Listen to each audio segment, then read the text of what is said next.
There's nothing. Good morning.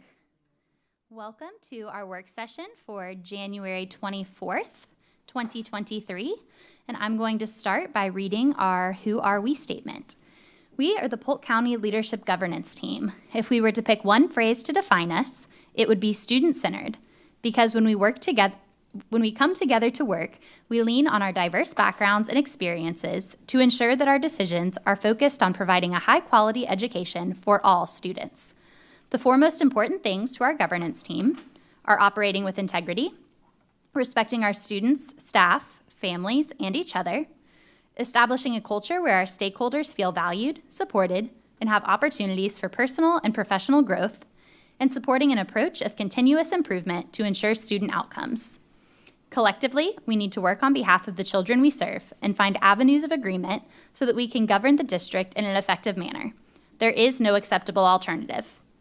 We will always collaborate in a respectful manner in order to enhance opportunities for each student and staff member. We will not disparage others. Our students will thrive because we remain committed to supporting the whole child. We hope to engage and empower our students and stakeholders to create a community of lifelong learners. And before I turn it over to Superintendent Hyde, the tech team just asked me to remind everybody to make sure there is not an X over your name when you start speaking and that your mic is on. So just make sure your mic is on when you start speaking so they can pick it up for the recording. And with that, I will turn it over to Superintendent Hyde. Good afternoon, Madam Chair, members of the board, staff, and committee members. At this time, it's my absolute pleasure to welcome Ms. Patty Strickland to the microphone. She will provide for us an overview of her organization and their involvement in Polk County Public Schools.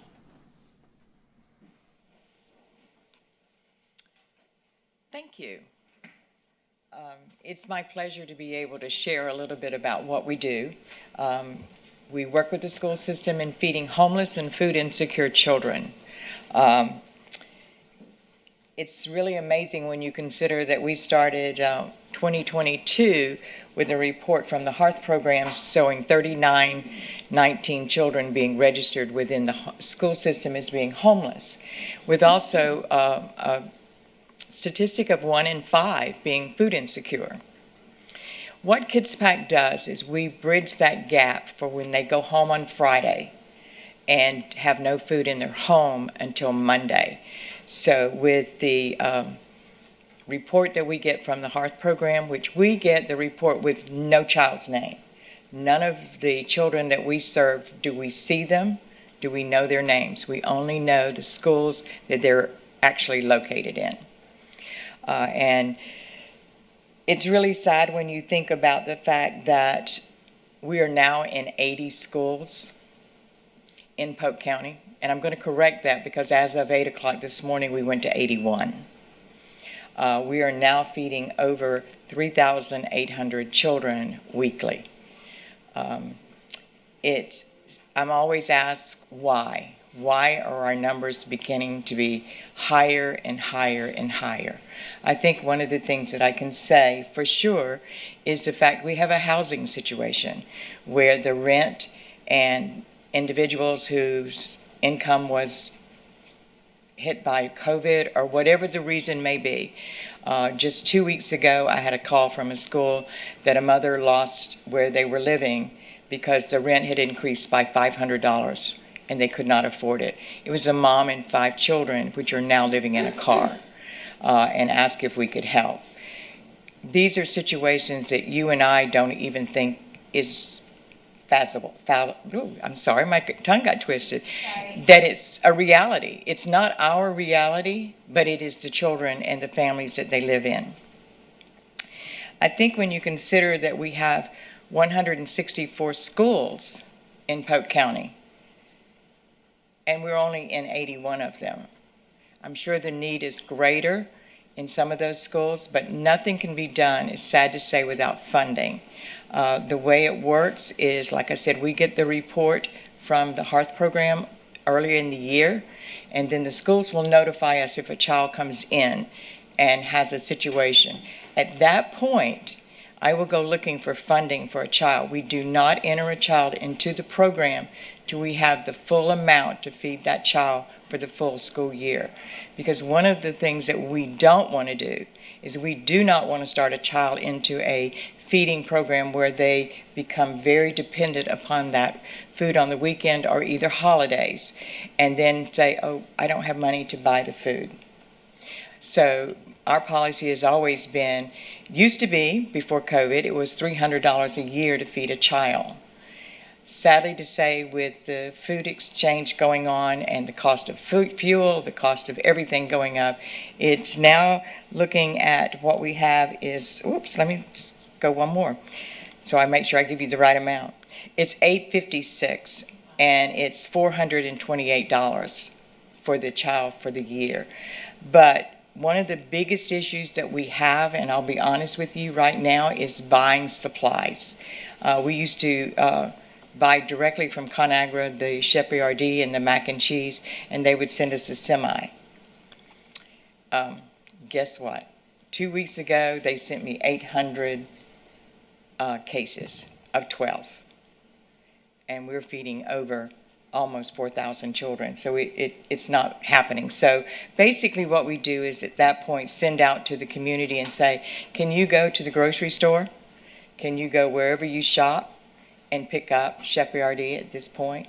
And 2 days ago, I used to get fruit. Well, it's now on a 4-week delay. So it's a constant cycle. But I will tell you, with the dedication and the commitment to make sure that these children are fed, all we have to do is let our community know that there is a shortage, and we contact all the suppliers that we can, and they give us what they can. I've never not been able to meet the need. It gets rough sometimes, and that's why I have gray hair. But the bottom line is that God has always provided an avenue. And I have to say one thing about Polk County. It is always the most giving, committed to our children of anybody I've ever seen.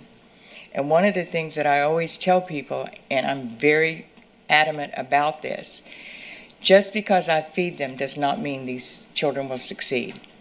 But if I can fuel their fuel in their tummy, and the schools can fuel their minds, these children have a way out of poverty. It has to be both. It is not a program that's driven by a family member, cannot enroll the child. It directly comes from the school because they know the neediest of the need child. They know where the condition of these children. And some of the conditions that these children live in will just break your heart. I mean, I have one that lives in Polk City that has a hole in his yard, and he puts his food in it and puts a planted pot on top of it because he lives with his father, who will not allow him to let them know there's no food in the house. So he has to wait till his father either leaves or goes to sleep. That's reality for him. But he's still able to eat because the school has notified us of his situation. You know, we have schools in Lake Wales that they bring the children in and give them a bath because they have no access to water. And how we got involved is because I have a commitment with Walmart and said, hey, can you drop soap powder off? Can you drop, soap, toothpaste? Because they want these children not to be bullied, not to be tagged as being homeless or food insecure. They want them to be recognized as a child that's just like everyone else in their class. And that is the goal that we have at KidsPack. It goes home in a backpack that is nondescript. It's just a regular backpack. I have many organizations that want to give me backpacks and say, but I want to put my logo on it. Not going to happen, because we do not want these children to be identified in any way. We want to be the support that gives them the food that they need, not the support that identifies them as being different than anyone else. And that's our goal. And like I said, it is amazing.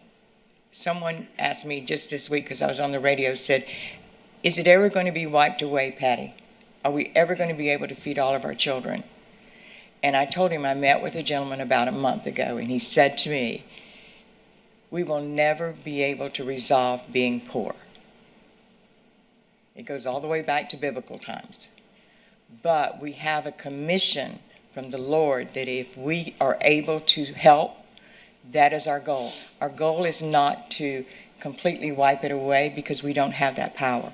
But our power is to take action when we find that there is a situation in our schools, a situation in our homes, a situation in our community. It is our responsibility to stand up and say, I want to do something about it. Any questions? Because I can keep on going.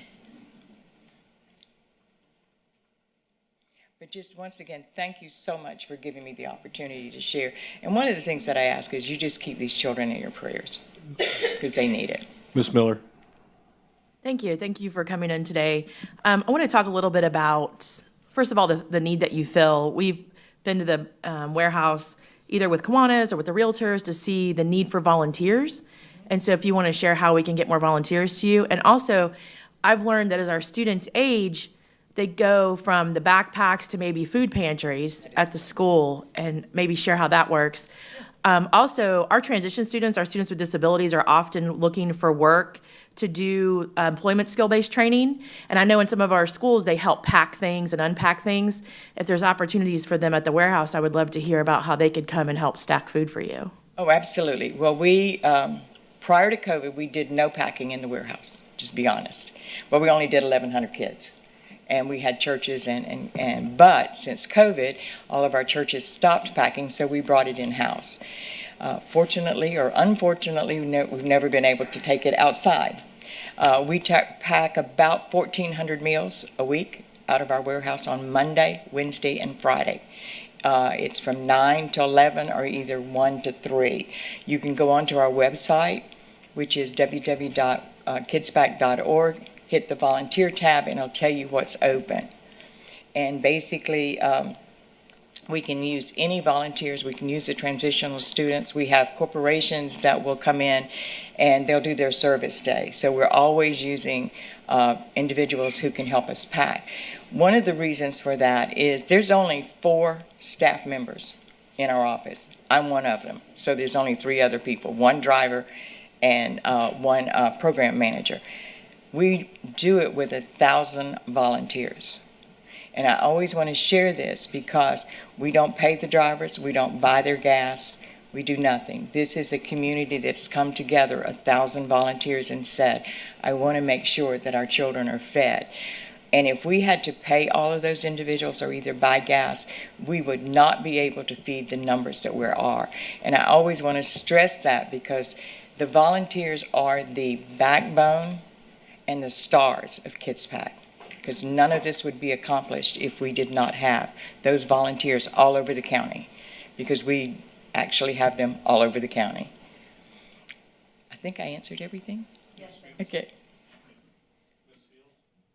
Thank you. I just wanted to commend you all for your work, and I wanted to do a shout out to Amy Royal. Absolutely. Because she does an amazing job advocating for your program. In reviewing the presentation, I noticed there was a comment made that you are no longer able to purchase in bulk quantity. And I'm sure that's one of the reasons why there's an increase in your costs. That is correct. And I would imagine it's also because the commodity are not available as before due to COVID. That is correct. So how can we best support? I know that you guys are doing a lot in the community, and having 4 people on your staff is very limited, but thank God you have a lot of volunteers. So you don't really have to give an answer today, but if there's anything that we can do, especially on a different level of Girls Inc., because that's my other job, we'd be more than happy to do whatever we can, because we have some of our girls who do come on Fridays with bags with snacks in it. So we understand and value what you all do. So thank you. You're welcome. Well, I'll just say one of the things that you can do, and I share it all the time, we always go into the grocery store and there's buy one, get one. You know what? Buy one, take it home, put the other one in a bag, bring it into KidsPack. And I did not answer the question before about what do we do with the food pantry. Okay, that is food that is not into what we get donated food all the time. I have someone who just called today, and there's like 30 canned goods of corn and beans and things like that. And they asked if they could have it for their school. That's what goes into the food pantries. Now, middle school gets a little bit larger than the elementary, but all the schools, high schools, we do have a program with 4 of the high schools that we call P&J. And how that works is it's the athletics department. And I had coaches that called and said, hey, can you help us out, Patty? I said, well, you know what? Publix just dropped off a bunch of peanut butter. I said, so, and I know another contact that I have. I said, Publix will give us day-o bread. And then I called Walmart and I said, will you give us some Gatorade? I said, and also I contacted a little lady at the airport who does Little Debbie cakes, because I don't have a problem asking people, okay? Don't want to pay it, but I don't have a problem asking. So basically we got it all together. They now get a peanut butter and jelly sandwich. They get chips. They get a drink and Little Debbie cakes. And then what happens is the coaches come and pick it all up. We do not prepare it. They come in, pick it up as we get it, and then after their athletes have their workout, usually it's football, or no, I'm sorry, yeah, I guess football. I'm not a sports person, so excuse me if I say it wrong. But basically what they did was, the concern was because they eat at 10:30, then he works them out for 2 hours and then they go home with nothing. So basically that is a community-driven project that does not cost KidsPack a dime. Doesn't cost even the people that's providing it, but it actually filled a need that was in our community with young men who probably athletics is going to be the one getting them out of poverty. So it's kind of working that way. Whatever we have a situation, we don't say no. Okay, people will drop things off, and we have 22 charities that do the same thing we do to families, and then they'll come in and pick up the food. It's working as a community to solve an issue of hunger in our community. And it just takes awareness and action. Two things. Anything else? Well, thank you once again for allowing me to come in and share. Sorry, we're having an issue with my mic, and I'd appreciate the IT team coming in and looking at it, because the switches are not working. I wanted to address, at least in part of Ms. Field's question to you. And you are now probably the fourth, if not the fifth, organization who provides a similar service to students across our school district. And the reality of it is that's just a small number of the total number of individuals providing food assistance and other assistance to our families. What's lacking right now is a consortium. We don't have a common core set of values. We don't have a common core set of a commitment to ensure that our entire community is covered at large. And so this is something I just spoke with a group last week about, and it had to do with housing as well. If we can consolidate all these efforts and then map out the school district or map out the county and ensure that every corner of the county is covered, and that we create a consortium again and a network where you guys can exchange goods and services. Absolutely. Because as you said, you may receive the benefit of a large shipment that you know you can't utilize. Thank goodness the vast majority of your items are shelf stable. And that's, from time to time, you can go ahead and you can hold on to those. But then others don't have that same opportunity, and they may have an excess of something else. And so if there's an opportunity for us to create a repository, a consortium that comes together, and our county school system would be more than happy to coordinate and assist with that, to bring all the players to the table to say, how do we create this? We may be able to go so far as to provide some minimal assistance with, and I know Mr. Davis and others are sitting in the back, are going to panic when I say this, but we may be able to find some warehouse space across the district.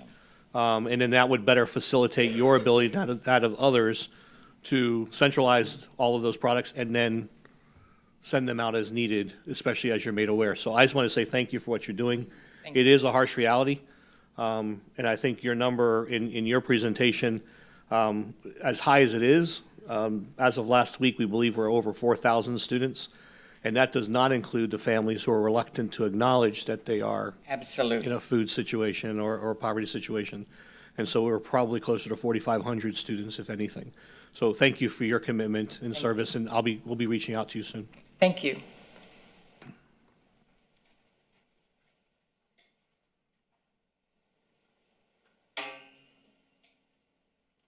Next up, we're going to be talking about Polk County Public Schools Project College Initiative.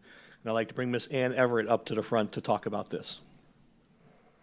Thank you. Good afternoon, everybody. Good afternoon, Ms. Everett. Thank you. Yeah, keep stalling because I don't know how to move this along. I couldn't move it either. Nothing. Well, we can go on without it, and maybe it will catch up. There we go. Okay. So good afternoon. I'm so excited to be here today to kind of share this new initiative and answer any questions that you may have.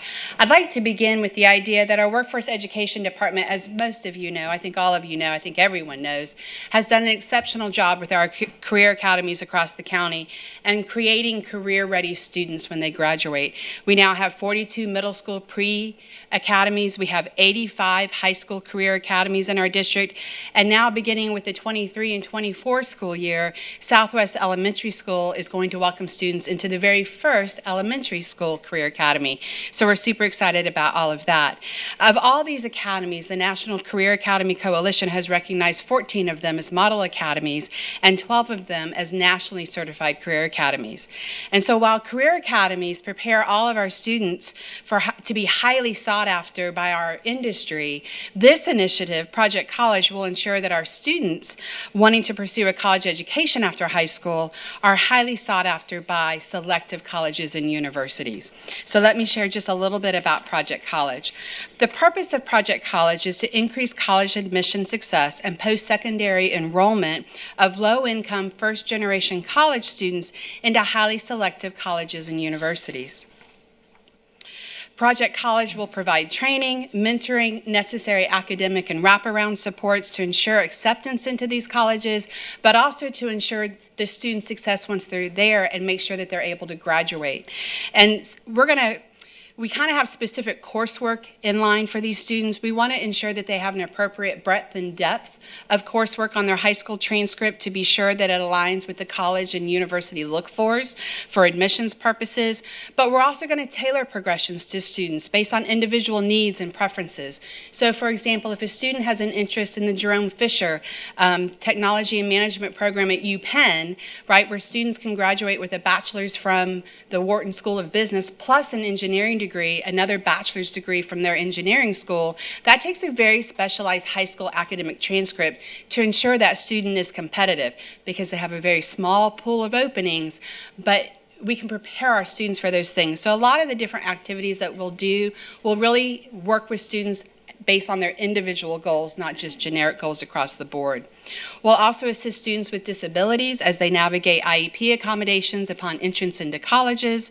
We'll look at different supports they may need and help them connect them to those supports, writing labs, tutoring services, those types of things, although ideally our students are going to serve as those tutors, right?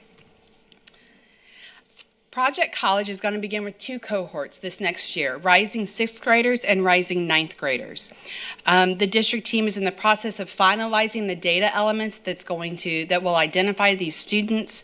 We have a lot of different team members looking at the queries that we're pulling to make sure that we are providing access to a wide range of students, both regionally across the district, but also demographically. It will expand into eventually grades 6 through 12 with early identification in grade 5 using all sorts of demographics, including their assessment data, self-reported demographic data, their grades, anything that we can use to make sure that we're identifying the right students for this particular program. Current work includes placing the student and parent application into the parent portal. Target students, so those students that we've identified through these queries, when they select that Project College link in their parent portal, will take them directly to an application. Non-target students, it's going to take them to a web page that we're creating, which is basically a college and career district web page, which we've had under development for a little bit. It will be a one-stop shop, if you will, for scholarships, advisement into college admissions processes, volunteer opportunities, summer programs. So every student will see the link. Target students see the application and then the web page. Non-target students will see that web page that we're in the process of development. Parents and guardians that are identified for the program through our initial query will be asked to participate. The application asks that they provide us with information that the team's going to use to determine eligibility. That includes the parent's highest education attainment level, as well as their family income in relation to the number of family members in their family. We're looking at using the Federal Poverty Index as our threshold, with some wiggle room, of course, because that can change based on the number of people living in the household. But that's kind of our target, because that's what a lot of these different programs are using as well for these different things like QuestBridge. So that's kind of where we are starting. Parents, and families and guardians will be provided lots of information, both in print format and also in face-to-face meetings. And a lot of the information we're going to be sharing is what is our commitment to their student, what is the commitment we're asking for the parent, and what is the commitment that we're asking for from the student, and making sure that everybody goes into this with a very clear understanding. And when those families choose to participate and become active members of this activity or this project, they will also sign an agreement of understanding, and that will have in writing exactly what our commitment is, the family commitment, and the student's commitment throughout the program. Project College has a lot of activities, and our team is going to be very, very busy. And so what you have in front of you on the PowerPoint slide is just a few examples of some of the activities that we've identified. There are many more activities that are included in your executive summary that was on the board docs. The team is going to be providing lots of support in lots of different ways, and you can see that it's ambitious, but it's one of those things, quite honestly, that we're so excited about. It's the work that's easy to be passionate about. And so we have lots of different plans that are in place. One of the things that's on there, quite frankly, which is kind of a selfish piece for me, I know when we were trying to navigate this process with my own child, we got lots of different offers, we got financial aid packages, and it is extremely difficult to evaluate those offers. They're not apples to apples, right? You have to look at cost of attendance, you have to look at the expected family contribution, you have to look at what they would have to pay each year of attendance. And because the cost of tuition at different schools, the cost of housing is different, it's really very difficult for families, all families, to really determine, is this a better offer, or is this a better offer, or what am I willing to borrow to have this offer? And so one of the things that we're going to bed into this program is really helping families evaluate offers specific to their situation so they make really great decisions for them and their families. The project team is going to consist of college navigators that report up under the Senior Director of Acceleration and Innovation. The college navigators will be 12-month senior coordinators, 12 months to really support all the summer activities that will be involved. College visits, summer programs, it could be transportation to, a research opportunity at one of our colleges and universities, as we know that that's a key indication for highly selective colleges and universities. It'll be funded through the supplemental academic funds, and our candidates that we're looking for, the ideal candidate for these positions are people that have extensive knowledge and experience with college admissions and or college consulting or guiding students through that process. So we kind of have a very niche idea of the kind of candidate that we're looking for those positions. And I have to say this, so often when I'm in front of you guys, I'm often sharing things that we have to do. Right? There's things that are mandated. And with your support, this is really one of those things that we get to do. And I cannot tell you how excited I am about this program and what it can do for not just the students that are active participants that have been targeted for this program, those low-income first-generation college students, but really how those services are going to be able to parlay into our school counselors and really help provide those services in other formats to all of our students across the district. So I'll answer any questions that you have. We're kind of building the plane as we go, but we are incredibly excited. I hope you are too. Thank you, Ms. Everett. First up is Mr. Sharpless. Thank you. This is more of a comment really than a question, but I first want to say I really like how it's structured, how it's a shared responsibility between the student, the parent, family, as well as our school and district staff. So that way it's not shouldered all by one person. And also it's it's a shared responsibility. So everyone has a little skin in the game. Thank you. Exactly. Also, sorry, this is highly needed. I'm just going to say that. I like to look at data, and I looked at the 2020 high school feedback report and kind of see where we're at. And the percent of 2020 graduates enrolled in a public or private post-secondary institution for our state average was about 52.3%, while here in Polk County we're about 40.9%. So what we can do to increase enrollment in post-secondary, I know this is specific to highly selective institutions, but anything we can do in general for post-secondary to increase those opportunities for our students is going to be good, especially when you're looking at the target demographic that we're looking at right here. So I just want to say thank you for putting this together, fully support it, and yeah, let's move this forward. I appreciate you mentioning that. One of the things I spent some time with is looking at the most recent census data, right? And I know it's imperfect because of all the things that happened during that time. But it's interesting when you look at Polk County's poverty rate compared to the state and the nation, we're higher. And when we look at the number of bachelor's degrees for people that are 25 and older in Polk County, we're below the state and we're below the nation, right? So we're kind of that flip-flop. So I'm hoping that this will also kind of balance some of those pieces out. And it was interesting, one of the most recent research that came out of the New York Federal Reserve Bank is the idea that full-time workers are, over the course of a lifetime, if they have a bachelor's degree compared to no degree, the return on investment on that bachelor's degree is approximately $800,000. That's significant, right? So anything that we can help for all of our students to pursue a college education. If that is a choice that they choose, not all students choose that, and we certainly need to support students that are choosing other routes. But this is really about those students who do want to choose that college route, who do want to choose a highly selective college and university, and making sure that we are preparing them to take advantage of that opportunity. Ms. Miller. Thanks. This is really exciting. I have a couple of questions. You talked about equity and making sure it was available across the district.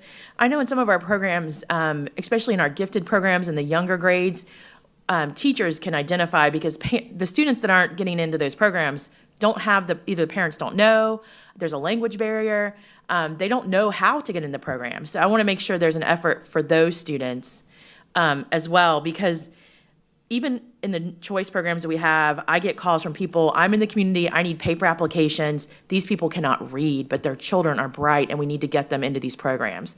And Polk County, if you live in Lakeland, the municipality, the largest one of, you don't see that, but we have a huge population where the parents just don't have environmental, issues. They just are not aware of this. So is there going to be like self-selection where teachers will be involved, but also maybe community advocates that work in these pockets can say, hey, these kids really need to be a part of this?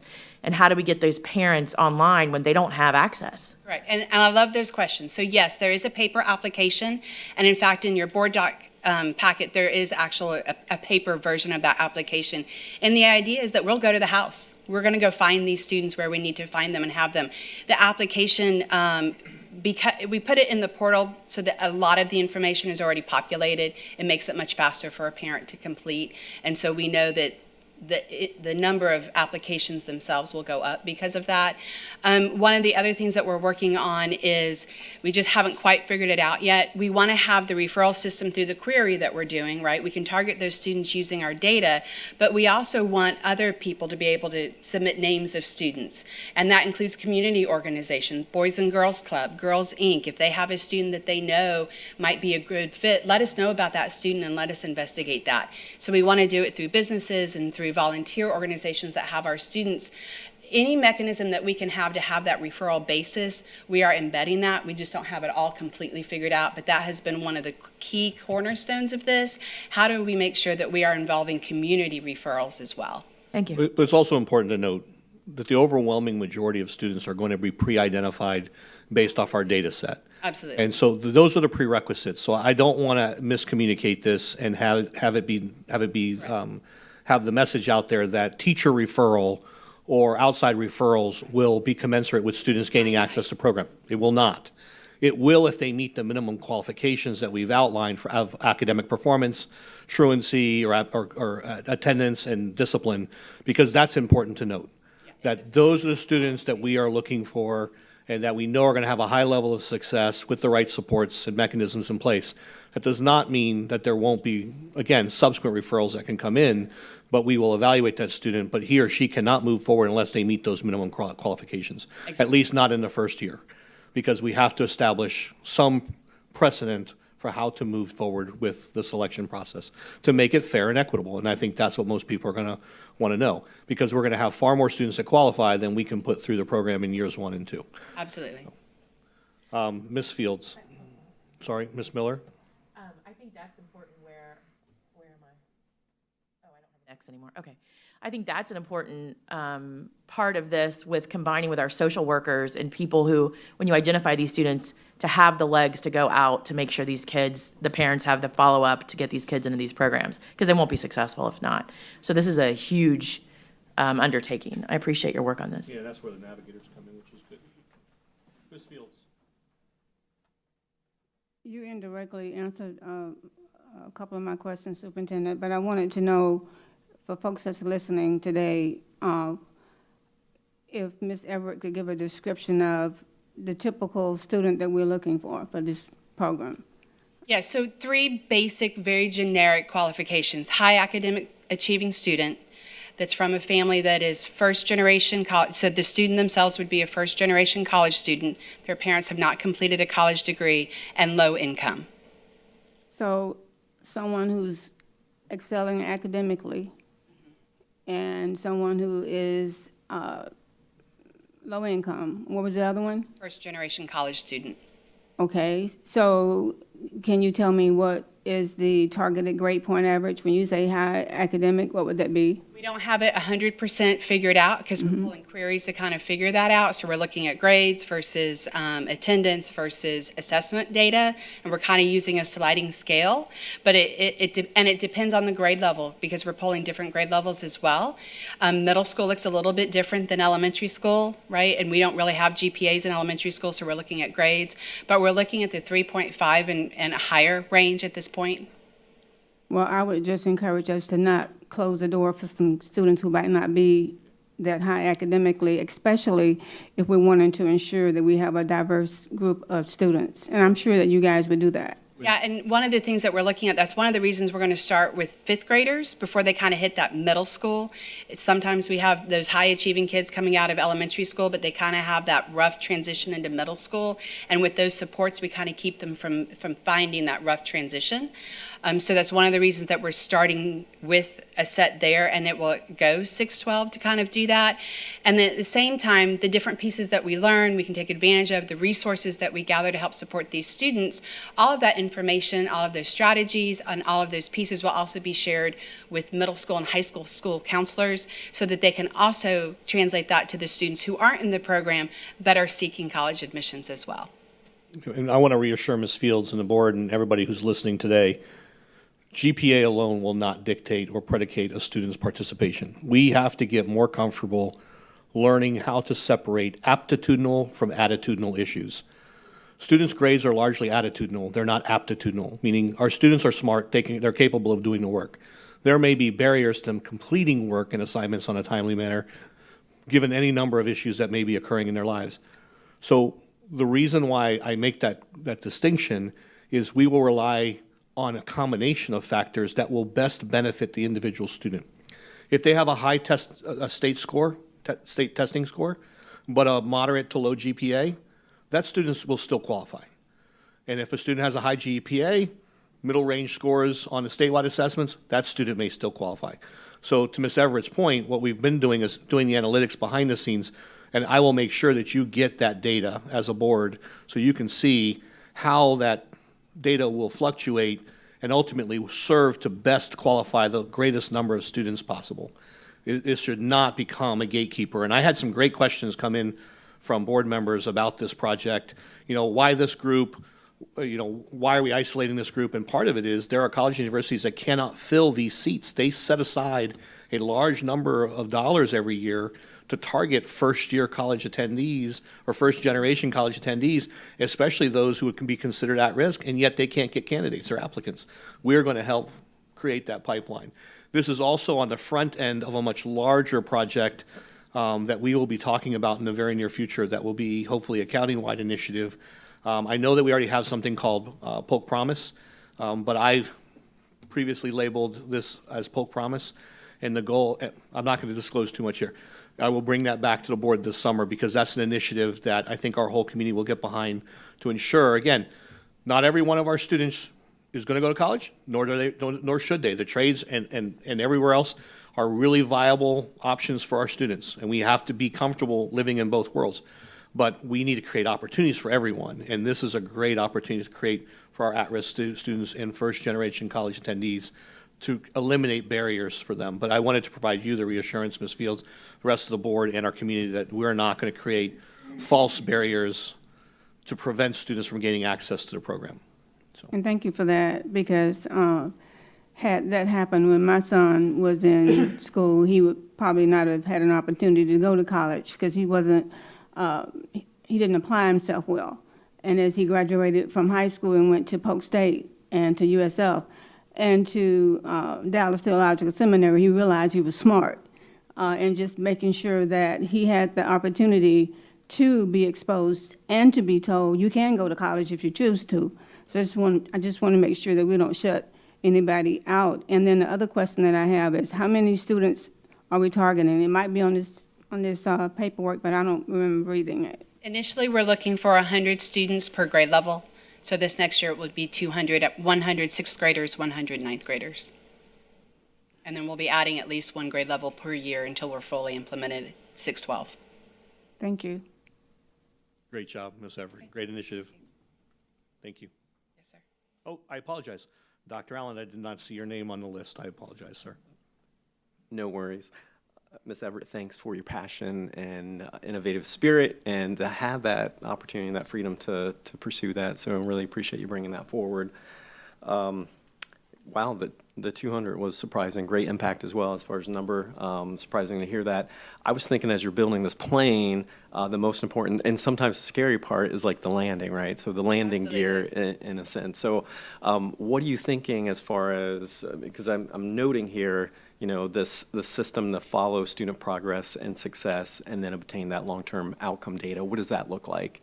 So we do have a district leadership team kind of headed by Mr. Green, high school superintendent for the high schools, right, and the middle schools, and then our team as well, and with the chief academic officer. And so that guiding team will constantly monitor our progress and make sure we are going in the right direction and we can make adjustments as we need to. But really we're looking for percent numbers of admissions into those colleges. We're looking at progress over time as far as their academics. We have trend data of so many of our students and kind of compare them, right? We kind of have that control group and kind of the other group. And are we making an impact in that piece? Are students able to go to the colleges that they're looking for, and are they finishing, right? This isn't just about getting them there. This is making sure that they're able to be competitive while they're there, be successful while they're there, and not only finish, but then what about advanced degrees, right?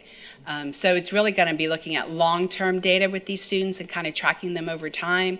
But it starts from 6th grade on, right? How are they doing in middle school as compared to students that met the same or similar type data elements, and how do they compare to students who didn't participate in prior years? So how can we make sure that we are making an impact with this investment? Great. Thank you so much. Yeah, absolutely. I think I totally, oh wait. Okay. Board members, at this time, the next topic before us is graduation rate. As you know, graduation rate information was published by the Florida Department of Education roughly a week ago.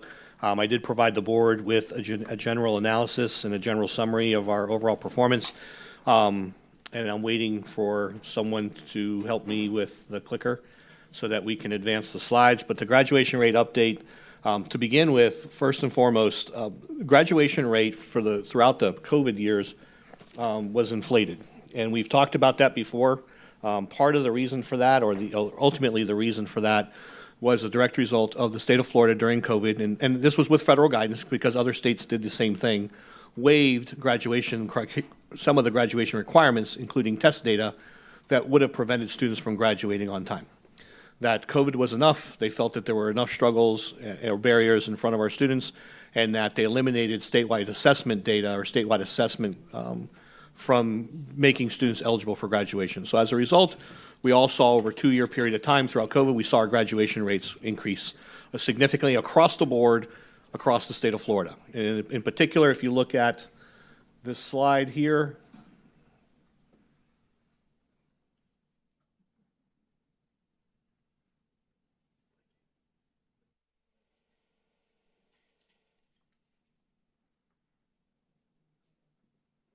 what am I clicking so I don't, this way? Okay. If you look at the slide here before you, you can see in 2018-19, 2019-20, you see a significant increase in the state of Florida's average graduation rate, starting at 86.1, 86.9, and then jumping to 90% as a subsequent result, again, of those waived criteria. Graduation rates were artificially inflated throughout the 2-year COVID period. For Polk County Public Schools, this resulted in a graduation rate increase of 5.4%. It is interesting when you look at our graduation rate data, I will not attribute all of that improvement, nor should we, to just the graduation criteria being waived at that time.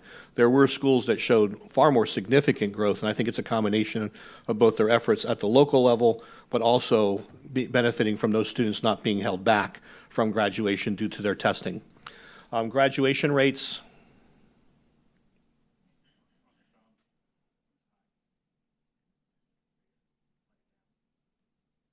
Thank you. Here you see by the state of Florida, this is their published data, the graduation rates by both ethnicity and gender. As the board will recall, one of our advancements in our overall strategic plan in our evaluation is the inclusion of specific academic criteria. And that includes the ability for us to drill down by gender, by demographic subgroup, and not just looking at graduation rate as a total number. And in here, you can see, again, based off the data, this is statewide data, this is not Polk County data. We're still analyzing all that data, and you'll be provided with a subset of that in the very near future. It goes on. So graduation rates by gender within race and ethnicity. There are 2 tables within here to show you the graduation rate performance over time. You can see again that there's a decline, overall decline, as you look from the 2019-20 to the 2021-22 school year, again, as we exited and those criteria were again put in place as requirements for graduation for our students. Here specifically for Polk County Public Schools, our graduation rate comparison, pre and post-COVID data sets. The change for us post-COVID, overall average of decline in our graduation rates was negative 5.37 percentage points. You can see here that some schools, including the district, kept a very low number or a very low level of decline. Our greatest school, quite honestly, deserves a lot of credit that through it all, Winter Haven Senior High School actually was the only school in the district that showed improvement throughout the COVID period of time. They increased by 1 percentage point in their overall graduation rate. The 3-year data set's also there on the right-hand side for you, so you can see and do your own analysis and compare and contrast how the schools performed, especially those that are within your own area. As we go into the summary, high school graduation rates declined by an average of 5.37% when comparing 18-19 and 21-22 graduation rates. Only Winter Haven High School again saw an overall improvement from 18-19 to 21-22. 10 schools declined by 5 or fewer points, 3 schools declined by 6 to 10 points, and 3 schools declined by more than 10 points. Graduation rate and acceleration rates are 2 areas where we need additional emphasis here in Polk County, and I'll provide you here some data. When you look at the A-rated high schools, this is just high schools, just A-rated schools. This does not include charter schools. This is all traditional public schools in the state of Florida. There are 152 A-rated high schools in the state of Florida during the 21-22 school year. Of those, when you look at their graduation rate, and you look more importantly at their acceleration rate, they have significantly higher percentages than we do right now in Polk County. And so when you look at it, with a graduation rate at 97.8%, our average is 82.7%. There are lost points that we are forfeiting in the overall calculation of our school grades that we have to spend more time and place greater emphasis on ensuring that our students are graduating. By no means, and I want to make sure we emphasize this, we will hold tried and true to the criteria for students to graduate. Our diploma will never be a completion of a certificate of completion. It has to reflect something. It has to mean something. But by the same value, we are missing an opportunity with credit recovery and some other options to get students back into their graduation cohorts. For example, if you're retained in 9th grade or retained in 10th grade, you start to follow your graduation cohort, you become credit sensitive, or you're credit deficient. We've got to create better structures and systems to ensure that we can help those students get back on track and meet the graduation criteria by completing the work and ensuring that they are, again, mastering those tasks and responsibilities that they're required to do. Acceleration is a conversation we've been having, a very in an interesting email conversation I've been having with Dr. Allen. I know we're looking for a time to sit down and talk more about it. But acceleration in particular is an area where, as a school district, we've not placed enough emphasis either. And it's no one's fault, because we've been focusing on school grades and academics and other factors, trying to make sure that we're dealing with the economics of growth and the economics of the growth decline, the economics of a recession previously. I mean, there's a harsh reality to managing school districts, but when you look at the acceleration point average, most or all of the A-rated schools are at 79.5% or higher for the most part. We're missing an opportunity because we're at 51.9%. And this gets to a conversation that Dr. Allen has started with me when he looks at, for example, acceleration rate generates revenue for us. And we've seen a steady decline in that revenue over a number of years. And part of that's because we've got more students taking the AP exam, but when you look at the AP passing rates, we've got schools that are testing, and I'm going off my memory, and Dr. Allen, I don't know if you have it up in front of you, but I believe we have a school that's testing 78% of their students are taking the AP exam, but only 13% of them are passing the test. And there's a lot of factors behind why. It may be because, and again, because of the way the state of Florida does it, there's very little skin in the game financially for students and families to have to take the AP exam. Whereas in other states, they're required to pay the full cost of taking that exam, and so families maybe place more emphasis on it. I do not believe for one moment that teacher quality is what's preventing our students from passing. But we also provide the weighted GPA for students who take an AP course but don't pass the exam with a 3 or higher. And that will be a conversation I will bring back to the board, because again, as we really drill down into ACE and IB and AP and all these advanced courses, we want them again to mean something. And it's really important for us to ensure that those students get the benefit of the doubt, and that more importantly, they get the benefit of the credit. You're taking an AP course to advance your studies. It's far more rigorous. We've got to get them to pass those so they can get guaranteed college credits as they transition to a college or university, because they're forfeiting those are free dollars that those families would benefit from by not having to pay that during tuition. So as I continue the summary, we have 2 B-rated schools and 10 C high schools and 2 D high schools. Now, I'm going to note, because this is Ms. Cunningham's area, Davenport High School is not a D-rated school. They're only a D because they're missing 2 components. They don't have a graduation rate, and they don't have an acceleration rate yet. Because remember, we're phasing them in. This will be the first year they have seniors, and then because of the way graduation rate is calculated, it's a year behind. So we will not get points for that school, but that is by far, when you average out, when you take the district average for both those components, you add it back in, Davenport High School is a C all day long. So it is a performing school, and I don't want anybody to misconstrue what we're trying to say here. However, if we take the average of those A schools, of their graduation rate and the average of their acceleration rate, and we were to add those points back into where our high schools are performing, so it's an average of 40 points. It's really 43. If you add those points back in, 1 school moves to an A, 5 schools improve to a B, 1 school improves to a C, and 1 C school will be just 1 point away from a B. So these are areas where we can concentrate and put far more effort, graduation rate and acceleration areas, so that we can actually see the benefit impact our schools, and school grades, as you know, ultimately impact our communities. Ms. Cunningham. What's the other high school with the D grade? Lake Region. Yes, ma'am. So I'd be remiss if I didn't at least cover some of the strategies that we're already implementing to ensure that we work to improve. And I want to say thank you first and foremost to the board. And I apologize, there's one piece of missing data I did not have before we came in here today. And I will follow up and make sure that we update this slide deck and that you get that information. But thank you to the board again for allowing us to address the staffing plan, the school allocation model. We do not have an appropriate ratio of guidance counselors to students. And because of that, they end up getting pulled away from their core business of counseling, academic counseling for our students.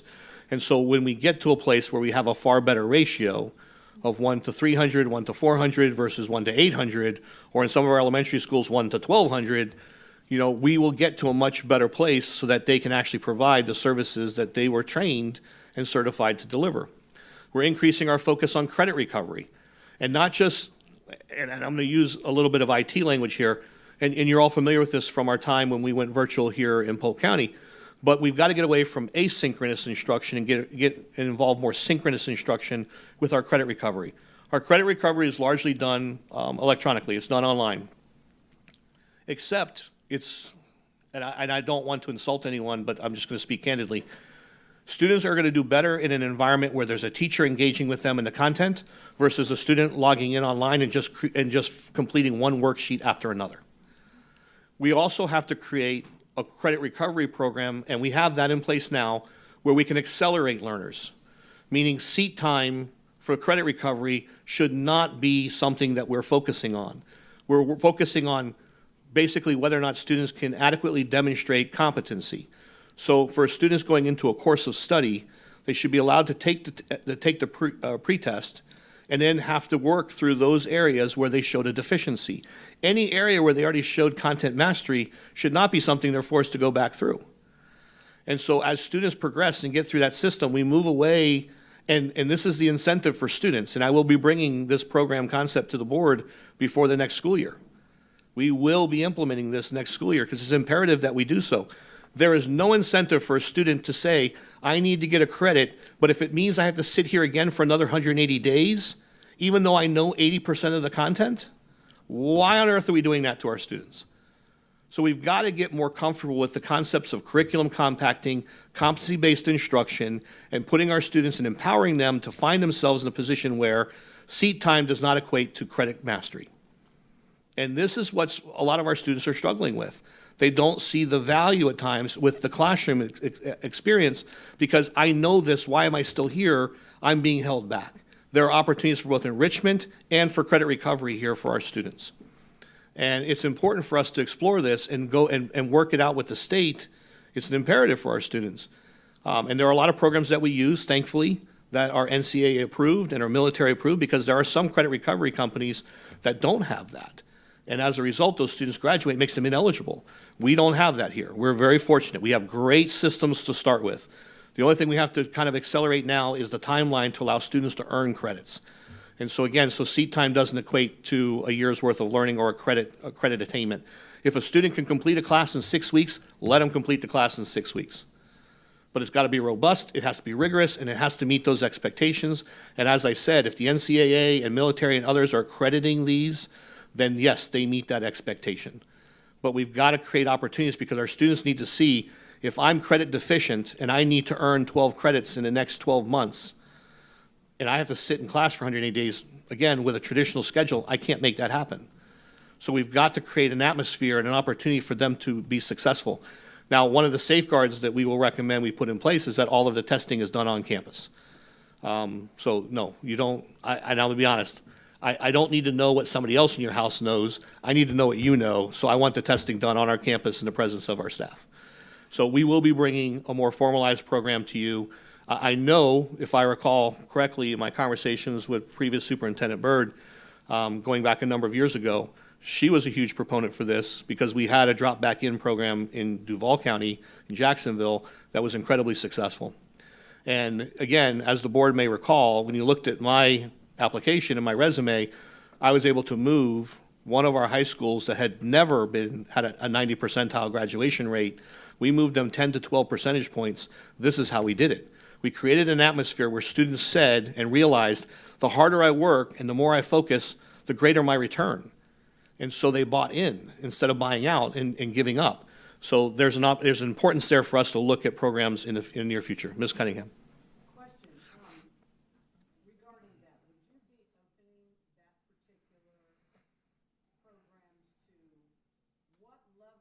Age group at the high school? Are we looking at 11th and 12th, just 12th graders?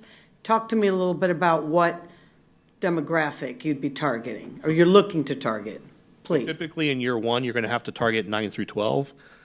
Here's why. You've got ninth graders who are starting to fall behind, Yes, but you've got seniors who are already behind. So you've got to, it's the equivalent of eating an elephant. got it. How do you best eat an elephant? One bite at a time, but you got to start from both ends. Both ends, And okay. so that's how we would approach this. Now, as we see the number of juniors and seniors who require additional assistance and intervention Yes. decline, and we will, Yes, then our emphasis shifts to ninth graders and Right. 10th graders to maintain their positive trajectory. through. Okay, wonderful. Okay, thank you very much. So I apologize. I get very passionate about this because quite honestly, we're in the business of educating kids. And graduation rate, as I said, should mean something. And I know you all take great credit and great value in knowing that we do a good job in this regard, in this capacity. And I want to see that continue and for our students to continue to flourish. And it's been a great dialogue so far today that is very student-centric. So thank you for the time. And I'll more than happy to address any questions that you may have. I see Ms. Miller's first. All in the rules. I just had a couple of things. First, the fact that Dr. Why did your name just leave me? Allen has been discussing the acceleration rate. It's such a broad discrepancy that I think that's where we'll find. I'm excited to hear what we're going to find there. I want to make sure, like when the graduation rates went up and the public, we were excited with the public that they were being reported that way. We did say that, I think it was known that we were trying to say with this you will see a decline. Unfortunately, it's not always presented that way, and the public just sees the decline.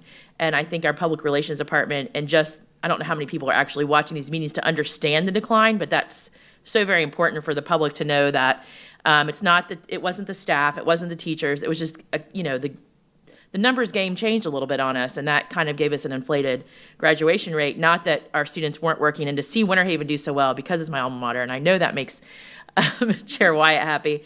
Those kinds of things show us that even with those extra points and the grades not mattering, or the tests not determining your graduation, there were kids excelling during COVID, or during that time after. So that's exciting to see. My biggest question is, the grades have been around a long time, and when I talk about how our students are doing, it's about the outcomes in our communities. Are we changing? Are we breaking the circle of poverty? Are more kids being employed?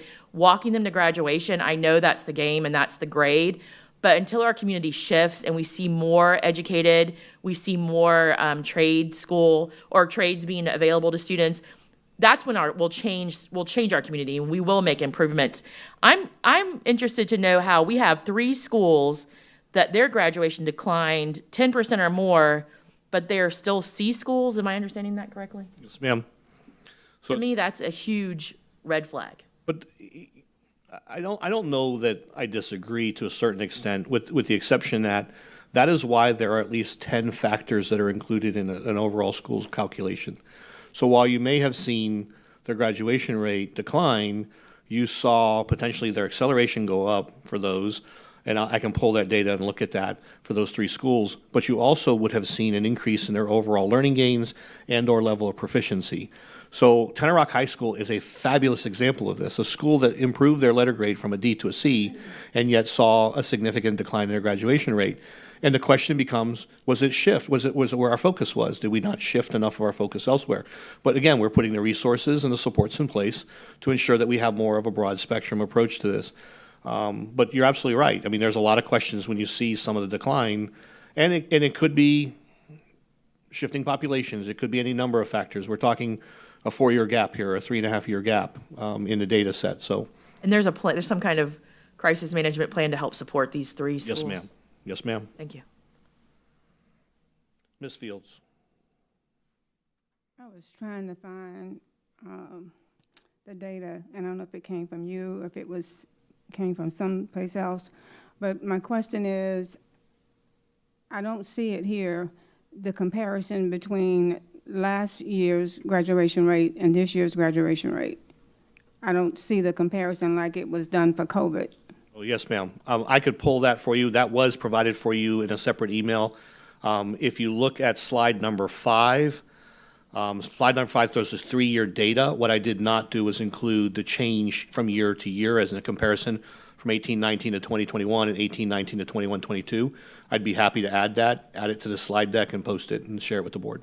And I think the reason why I think it's important is because if my memory serves me correctly, Lakeland Senior High School was the only high school that saw an increase Correct. compared to last year. That is And I think that they need to be given credit for that as well. So, Yes, ma'am. and then the other question that I had for you, what would our graduation rate overall be if we did not include the charter schools in our graduation? We did conduct that analysis, and Ms. Sandra Riley Hawkins found that unlike years previous where we would actually have seen an improvement in the district score, It was not. Their performance was commensurate with our own. We did not see any significant difference between the two, but I'll provide that analysis to the board. I think that would be good as well. I had some other questions, but I can't find them, so I'll just get them to you Yes, ma'am. at a later time. My pleasure. Thank Okay. you. Members of the board, at this time, and Chair Wyatt, I will defer to you. It is now 1:40. We've been here a little over an hour. We have budget coming up next. Ms. Fields? Excuse me, I had one more thing that I wanted to say. Yes, ma'am. I understand the value of making sure that our students have a well-rounded education. I don't want us to lose sight that the business community expects for our graduation rate to be 100%. And that is how we were able to get companies and businesses to come to our community, even families. So I just want to make sure that, they might not be saying anything right now, and maybe they are, but they're going to have expectations that we will see our graduation rate go back up, which you already know that. That's the goal, but I think everyone understands that. But I just want to make sure that it's understood that the business community expects for us to have the highest graduation rate as possible. And that's not just, you're absolutely right, and thank you, Ms. Fields, for pointing that out. That's not just an expectation. That is something that we are, again, we're in the business of doing. And we all take this business very, very seriously. And graduation rate matters. And so for us and for our community at large, we have an obligation to ensure that it improves. And that's why we have, again, part of that academic performance plan, that one-pager that captures everything. It's going to be very adamant and very, as you know, we will set goals based off this year's baseline data of how we're going to get to 100%. And that is the initiative that we're carrying through now. And that's why we're already putting strategies in place to help improve those outcomes. So, thank you. You're welcome. Chair Wyatt and the members of the board, at this time, again, we've been here a little over an hour. I know that Mr. Pitts is next with budget. I want to make sure that we provide plenty of time. He has been given an allotment of time. As you know, we're chunking the budget moving forward so that we have plenty of time for discussion, questions, and we have at least two new board members. And that's important for us to note, is that we are taking our time, not just because we have new board members, and I want to clarify that statement, if I may, but the public at large may not always understand how school budgets function, and a lot of the analogies and acronyms that we use, so we need to take our time, slow down a bit, and make sure that the budget is thoroughly explained. We are a very large organization that operates with an extremely large budget, and it does take time and due diligence to make sure that we convey and message this in an appropriate manner. So Chair Wyatt, Madam Chair, excuse me, if it benefits the board, I would recommend a 10-minute break for personal business, and then we can come back and let Mr. Pitts conclude the workshop for us today. That sounds good to me. So we will recess now at 1:41, come back at 1:51. Okay, 1:51. 1:51 it is. And we'll start.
Hello, everyone. I'm Fred Hyde, Superintendent here in Polk County Public Schools, and it is my absolute pleasure to be able to share one of my favorite books with you. Today, we are going to read Inky the Octopus by Aaron Gundesberger and the art by David Leonard. Did you know that this is actually based off a true story? Inky was bored with aquarium life and he wants to start a new adventure in the open sea. But just how can an octopus escape from a tank to the ocean? True fact is, on one morning in April of 2016, aquarium keepers discovered suspicious prints on the floor leading to the drain emptying into Hawke's Bay, New Zealand. In the official story from Inky's former home, the National Aquarium of New Zealand stated, Inky the octopus imagines the daring escape that the real-life Inky must have taken on his quest for freedom. Interesting fact is based off a true story. So here we go with Inky the octopus. I live in a world of see-through walls, in a tank with locked-down lid, and I'm fed like a king 3 meals a day of lobster, shrimp, and squid. I know I have a good life and should want for nothing more, but something tugs at my curious heart that I simply can't ignore. Out of this tank, I must be free. I must explore the open sea. I've always liked 8-arm charades and seaweed hide and seek. I've had fun playing gravel hockey and tentacle tag each week. But I long to see the brand new world of plants, of rocks and fish, and discovering things I've never known has become my only wish. Out of this tank, I must break free. I hear the ocean calling me. What is this? Tonight, it seems, my tank lid is ajar. This could be my one chance for change. Dare I hope that far? I tell my tank mate Blotchy, we should bid our tank adieu. I tell him we'll be happier escaping someplace new. Blotchy says he'd rather stay within his comfy home. He doesn't feel the pull to see the far and great unknown. And so this quest I must take on is one I'll take alone. I'll be a solo traveler when I set off to roam. Out of this tank I must break free. My heart flies to the open sea. Here I go to the top of the tank. I slide one arm outside. The air in the room feels dry and cool. The space feels free and wide. I lift through arms 2, 3, and 4. Next 5, 6, 7, 8. My head is last, and then I'm sliding down the tank's glass plate. The floor feels strange beneath me. Odd noises fill the room. The air smells different from my tank. It's freedom in full bloom. I sneak across the rough wood floor as fast as I can go. My 8 arms latch and then release. My sense of excitement grows. But can I leave my life, my friends, and all that I have known? My heart says yes. Today's the day to strike out on my own. The sea lies just ahead of me, so in and down I dive. I'm falling fast forward, what's to come? I've never felt so alive. I plunge, I swim, I breathe, I whirl. I float, I spin, I glide. I'll follow my heart wherever it leads, and I'll travel far and wide.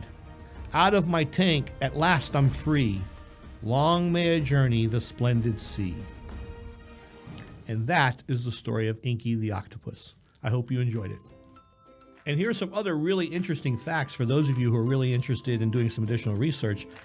Is it octopuses, octopi, or octopodes? Interesting fact, all 3 of those are correct and are plurals for octopus. Would you want an octopus kiss? You really don't, because all of them have venomous saliva.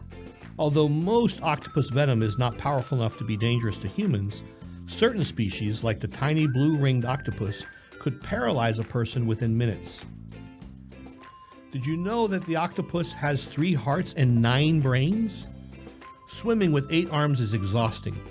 That's why octopus have 3 hearts for extra help, 2 to pump blood to the gills so they can breathe, and a 3rd to keep blood moving through the rest of their body.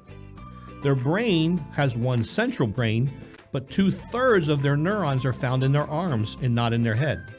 That's why many scientists say that octopus's arms have a mind of their own. An octopus is able to multitask like a champ, able to open a shellfish with 1 arm while using another to explore for additional food. Did you know there are over 300 different species of octopuses so far that have been discovered by scientists? While all of them live in saltwater, they live in different regions. Some live deep down in the cold ocean floor, while others live in warm, shallow water. And something you probably all know is they have no bones. They're invertebrates, which is what scientists call creatures with no backbones. They have no skeleton at all, in fact. This is part of what makes them such great natural escape artists. And don't forget the ink. Watch out for spilled ink. If an octopus feels threatened, it can release a cloud of blinding black liquid into the water. Just like a superhero's smoke bomb, this cloud of ink temporarily blinds attackers, blocks their sense of smell, and allows this underwater ninja to disappear without a trace. And these are just a few interesting facts about octopus. I challenge you to email me and send me some more that you find. I look forward to reading those and sharing those at a later date. Thank you very much.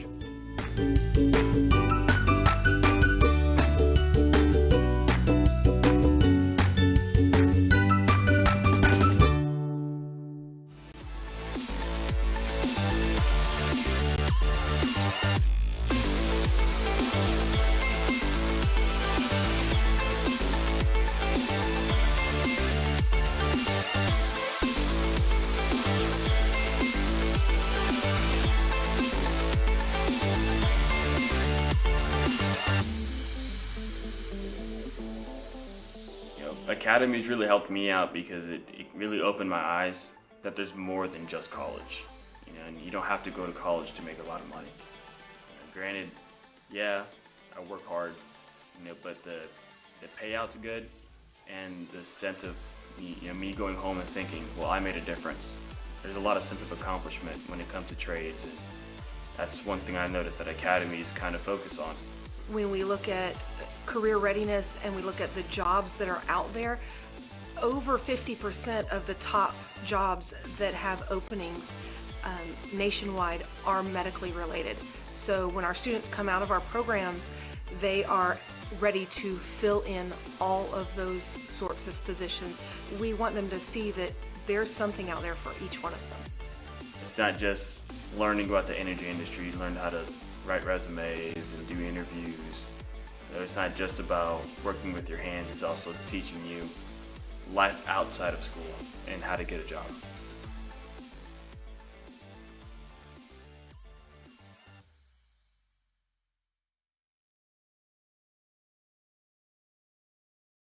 When you build a culture where we're always assessing what you know, I want to know, what do you know? I care about what you know. Right. Kids are starting to build a culture where they'll walk up to you, let me tell you what I know. Yeah. And where did you learn that? Oh, I learned that in third period today. So they're able to recall because we're always questioning what they learned, but the core of that comes from common planning.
And we are back, and I'll turn it back over to Superintendent Hyde for a budget.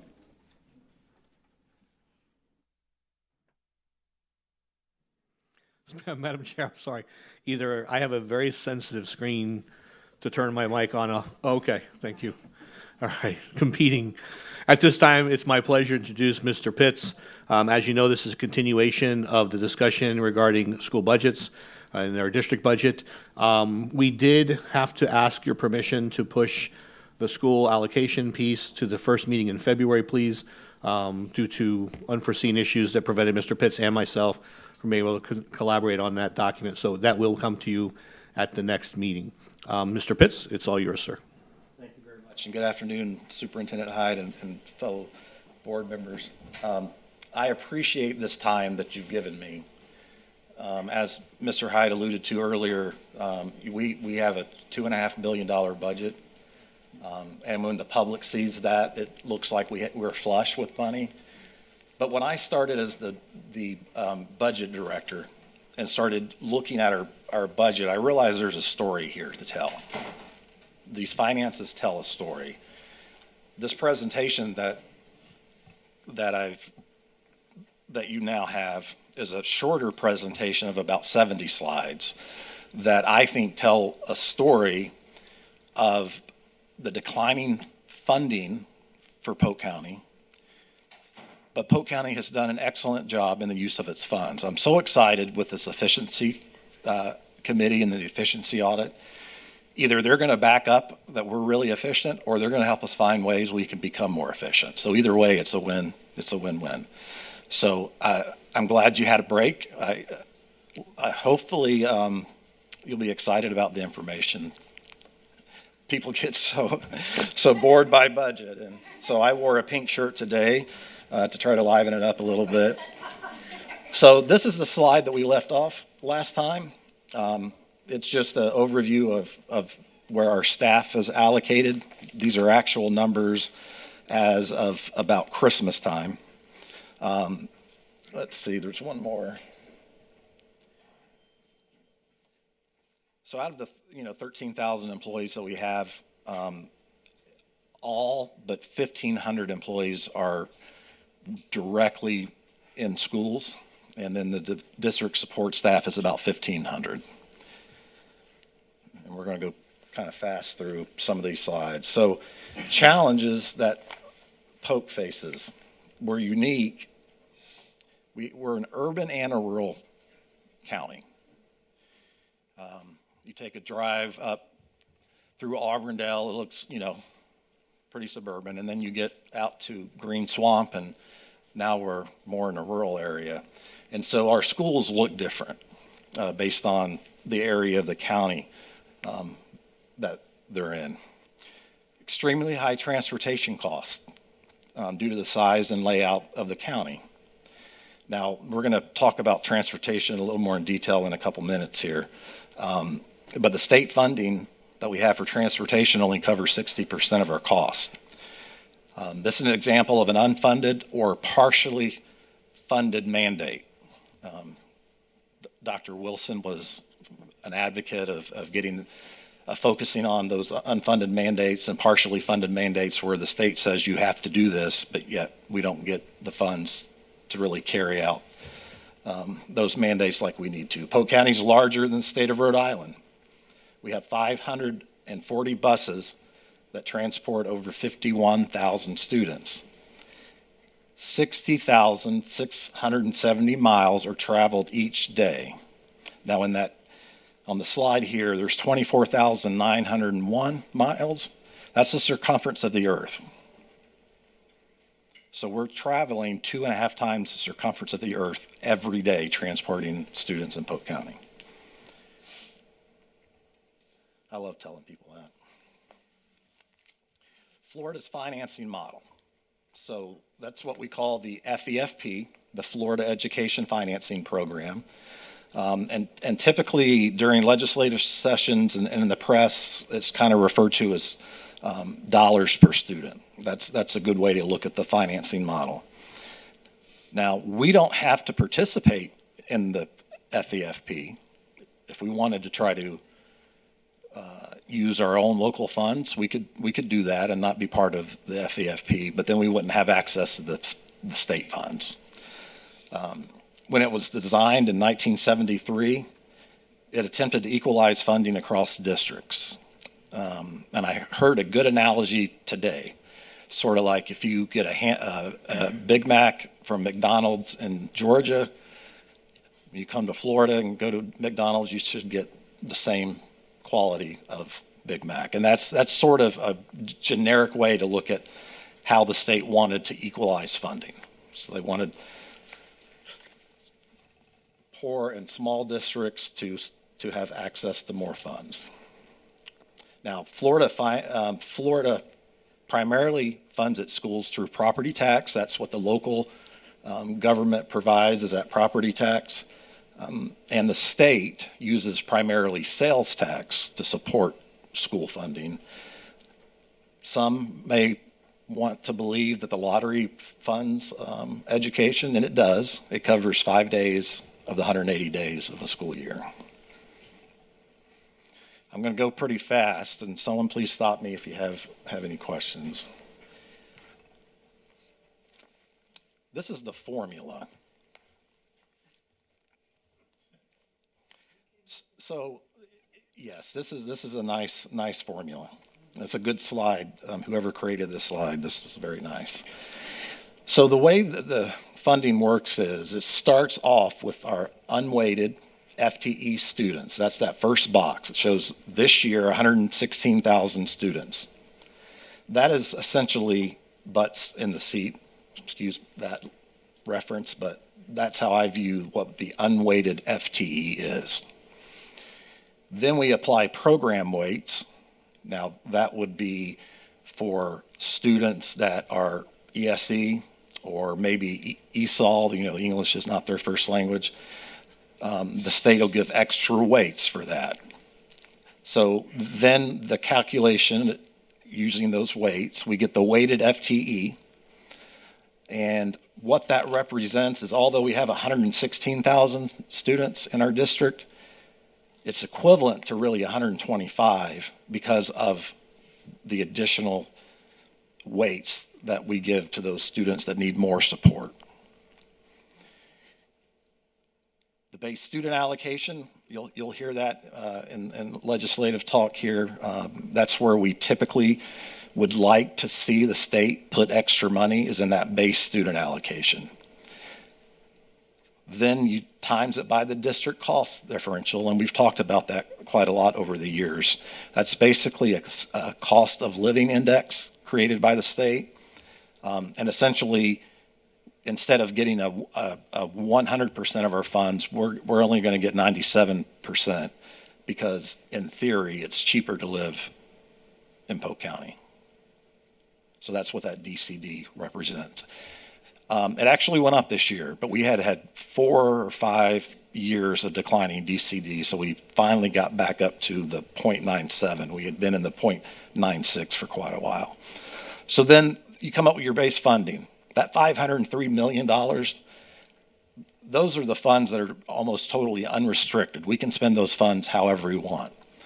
Now, the next set of boxes are what's called restricted funds or categorical. You'll hear we use the term categorical. So the state has given us these funds, but there's a specific way that they have to be spent. Now, if you go back 20 years, you wouldn't see near the amount of boxes here. In my opinion, what the state has done is they've given us more money, but mandated how we spend it, and has given the local school districts a little less control. Some of the or partially funded mandates, safe schools.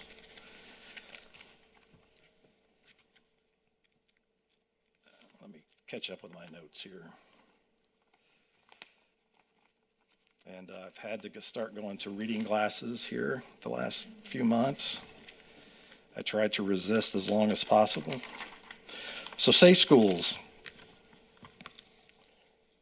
We receive $5.8 million in revenue for school security. And we expense $10.9 million. That's our cost to provide a law enforcement officer or a guardian at every school. That includes school hardening. That includes the supplies that the officers need. So we get $5.8 million from the state, but it costs us $10 million. So where does that money come from? That money, that difference comes from funds that could have been used in the classroom for instruction. Oh, let me go back.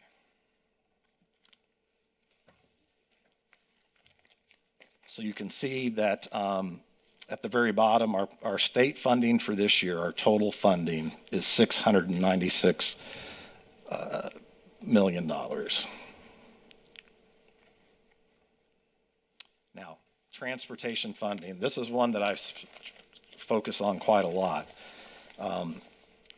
because we're mandated to move students or provide transportation for students that live farther than 2 miles or they are around a dangerous intersection. There's some other mandates regarding dangerous intersections. Since 2013, 10 years ago, we average underfunding of $13.4 million. That's a 10-year loss of $132 million that we've had to spend out of our local budget for a state mandate program. Now, Rob Davis, our superintendent of support services, provided me some excellent information, and it's provided on this DOE website. It's called QLink. Because there might be a perception that it has to do with our efficiency, how well we use funds. According to the state information, we have the 4th lowest cost to transport students. So we're in the top 4 for efficiency. Our Polk County's average bus occupancy is 5th in the state. So we do a great job transporting our students with the little bit of funds that we get to do that. All right, I'm going to take a breath here.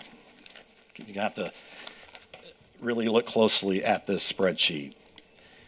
That FEFP formula over the years is starting to create more inequities among school districts. So what you see in this spreadsheet, in the first column is Polk County's rank in funding per student out of the 67 districts. If you go back to the 2001-2002 school year, we ranked 50th in funding out of 67. Now, go down to 2015-16, we started to drop in the 60s, and we were in the bottom 4 here for the last few years in funding, and that's the effect that this formula has had on Polk County. If you look at the next couple columns, you see the highest district funding per student and the lowest district funding per student. And if you go across almost to the end, you'll see the spread between the high and the low district. So that column where there's $716 back in 2001, 2002, among all school districts, the spread between the high and the low was only $716 per student. Now, fast forward to the end of last fiscal year. That number has grown from $716 to $3,220 is the spread between the highest and the lowest funded district. If you take a look at the middle column, which is the Polk funding per student, this is a column that really tells a story of what's happened over the last 20 years. In 2007, 2008, we reached our highest funding to date per student, which was $6,960. That's that first yellow cell. Once that recession started the next year, in 2008, 2009, we dropped in funding per student. Now, fortunately, Polk County, over the last 20 years, with 1 year exception here of COVID, we gained students. So although we were losing, the funding per student was dropping, we were able to use the funds from the additional students, and we had minimal position loss. We were able to not lay off staff, which other districts had to do. Fortunately, now, if we had been losing funding per student and we lost students, that's a time bomb that some districts are facing, and they're declining enrollment. So in 2007 and 8, 6,960. It took us another 10 years to get back to that same funding level, to exceed that funding level. So if I had done a bar or a line graph, it looks like a big U. It's very difficult to plan a budget when you don't know what your funding per student is going to be. So over the next couple months, as the state legislature meets, we will hear a governor proposal, we'll hear a Senate proposal, and a House proposal on funding per student. The governor's plan is, and this is off of data, not my personal opinion, but over the years, the governor's proposals are usually a pie in the sky. It's the House and the Senate that really get together and decide what that funding per student is. So as these numbers come out, we don't get too excited about what that governor funding per student is. We're waiting to hear what the House and the Senate is going to have.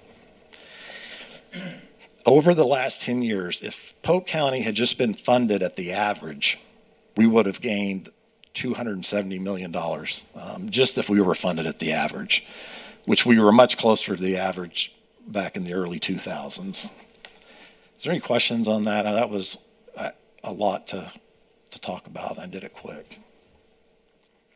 All right. Oh, there's a question. I'm excited. Yes.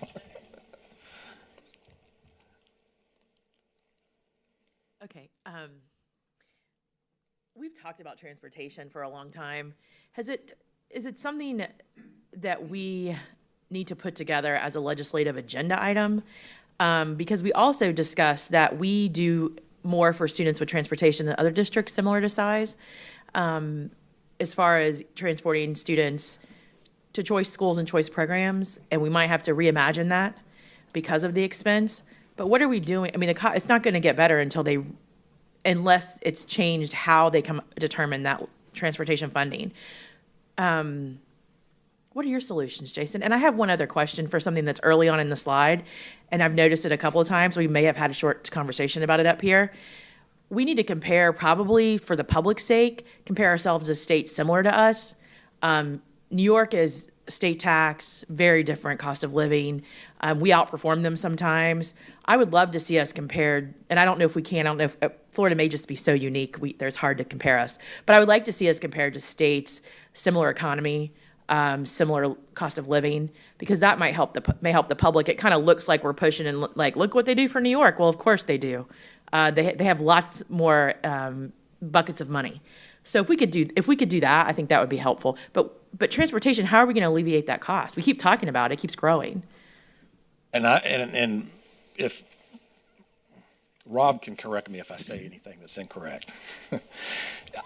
I believe that it's the size. It's just a function of the size of our county, because we are that information I shared at the beginning, that we're the fourth most efficient in the state, means we're doing what we can with the funding. The funding just is not enough for the distance of miles we have to travel. And so we need to be telling that story, but probably more than just to us. I think that needs to be a legislative priority, and we can discuss as a board. Because it's going to get worse. And if we keep providing the opportunities for students, as we build equity across the district, hopefully we won't need to bus people, but we can't afford to do it. So thanks for sharing that story again. Yeah, well, and then if you had a high urban area, in those high urban areas, you see much less transportation costs because you're not grabbing students quite as far. So Rob, is there anything you'd like to share? Mike's back there. You-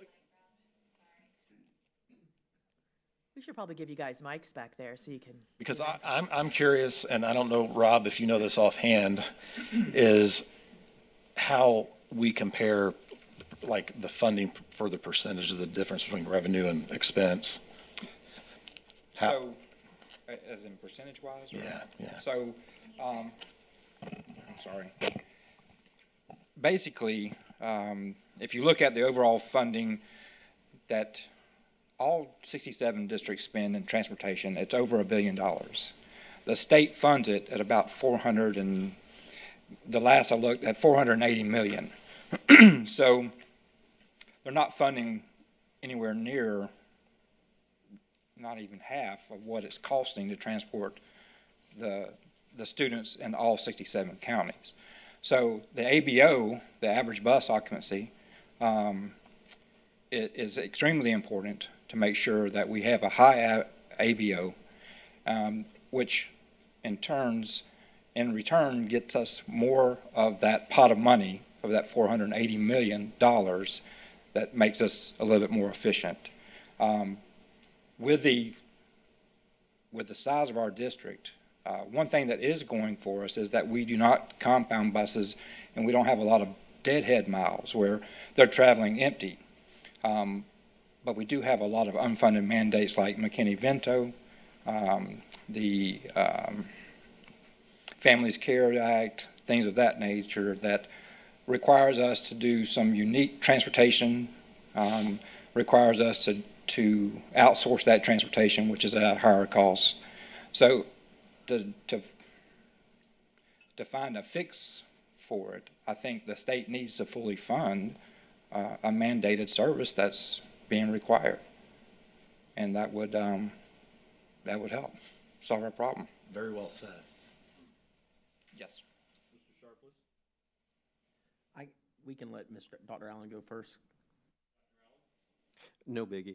I would say just draw attention to our legislative priority, which is under student support. Number one, we're asking to modify transportation statute to allow passenger vans with a capacity of over 10 students to be utilized to transport students. Do you see any benefit of that? In certain situations, and I think this was brought forward specifically related to CFAA and some of those specialized programs we have around the district. But I don't know if you see any cost-saving measures utilizing some transportation form like that. No, sir, and I'm not sure if it actually meets the federal requirements of 49, I think it's 49C. It's a federal mandate that requires no more than 10 passengers. So I don't know if we could actually extend that to 12 passengers. Mm-hmm. Yeah. The other... Mm-hmm. Most of those are also traditionally used for special education transportation and with the inclusion of bus aids. And so there may be up to 2 other adults on that bus, so 10 seats go to 8 seats. But again, a lot of times those are used and in other situations, they're used for students who, whether it's by virtue of their disability or a behavioral disorder or something, that placing them on a school bus would overstimulate them and creates other issues for those students. So those are typically done by assignment.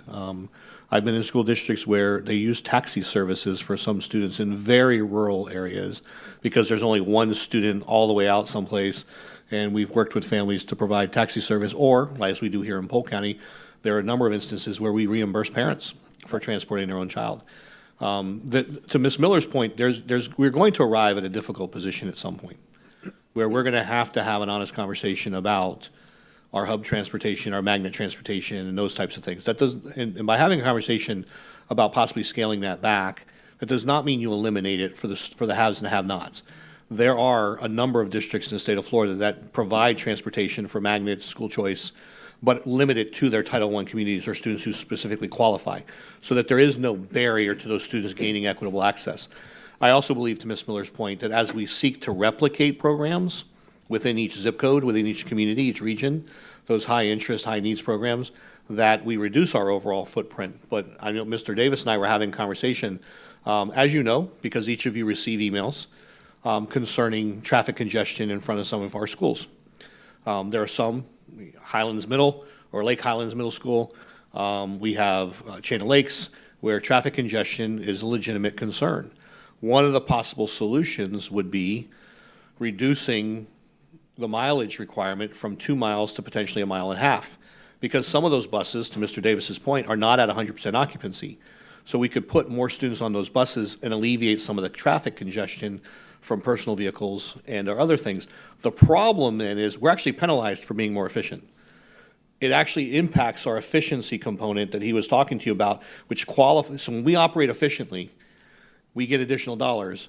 But if we try to maximize ridership, even in those scenarios where a school is absolutely landlocked and there's no other solution other than could we add more bus stops or more seats to reduce the number of walkers, car riders, and more importantly, car riders, that would be a great opportunity for us, but it actually adversely impacts our funding at the end. So those are the types of things that, yes, I think ultimately we're going to have to go after legislatively to say, and from a common sense perspective, you're not paying us fully. We should be allowed to do with the rest of that busing cost what we need to do as a school district to best suit the needs of our community. And again, I want to preface, I just want to add one more thing. But when I say we need to have a conversation, it doesn't mean something has to change. I think that anytime there's an opportunity before us to explore options and how we can meet our fiduciary responsibility, be more efficient, be more effective, we have an obligation to do that. It does not mean that something has to change. And the board has previously expressed a lot of legitimate concern about, Mr. Hyde, I don't want to really disrupt or create issues that are to prevent all students from having equitable access to magnet programs and school choice. And you're absolutely right. And the board, we will maintain that position. But we should have the conversation about its impact overall on Mr. Davis and what that means, because we are a school district that continues to grow. We are one of the few school districts across the nation that has seen an increase in its enrollment throughout COVID. Most states, as you know, you're hearing it from your colleagues, are seeing an overall decline in student enrollment in states and in counties. We're very fortunate. We continue to see increase. But that creates more bus routes. It creates a need for additional staff. It creates a need for additional buses. We've looked at efficiencies with different fuel costs, and we'll come back to this because clearly it's a conversation we need to have. And to be transparent with our community, we've looked at electric vehicles. The problem is, by the time we pay back the cost, an electric bus costs 10 times what it costs for a diesel or a traditional gasoline vehicle. For us as a school bus, that's the cost. 10 years later, when we finally get to the break-even point, now we have to replace all the batteries, so there's an increased cost yet again. So there is no benefit to us financially doing that. And Mr. Davis, every year, he tries to get in some of these pilot programs so we can get some of those vehicles for free to try to kind of say, hey, would this work for us if we could find a way to better fund them? And so he does. He puts forth the effort, and I commend him for that. But it's a great topic of conversation because there's a lot of things. People don't realize how comprehensive transportation is and how it truly impacts our school district. It has its fingers everywhere, and it's important for us to note that. And you and your team do an amazing job every day, quite frankly. Mm-hmm. And we are collecting and sharing a lot of data with the state, and maybe you can address this as well. But out of the top 10, I think we're next to Lee County. Lee County is about 34% of their population that they're busing, right? And I think based on the data that's at the state is we're sitting at about 28%. What I found surprising was, and I don't know if that's accurate, I'm just looking at the data that was on our state reports, but I noticed that Miami-Dade and Broward, both of them are sitting at 4%. And I'm like, how can they be sitting at 4%? And I don't know if that's alluding to what you were saying, Superintendent Hyde. So I don't know if that's accurate. I think Duval's at 19, Palm Beach is at 10, Orange County's at 12, Hillsboro's about 18%. But again, Miami, Dade, and Broward are at 4% of their population. That was during the year of COVID. When we came back from COVID, our ridership numbers were still down, and so in a regular school year before COVID, and we're getting back to after COVID transporting about the same number of students. Miami-Dade will be about 24%. Polk County will be about 50 to 55%. Hillsborough County would be somewhere 42%. So those numbers that you are talking about are the year that we came back after COVID, and every district in the state ridership was much lower. But if you look at the new published transportation link, or what they call now the transportation profile, Miami-Dade would be about 24% of the students that they transport.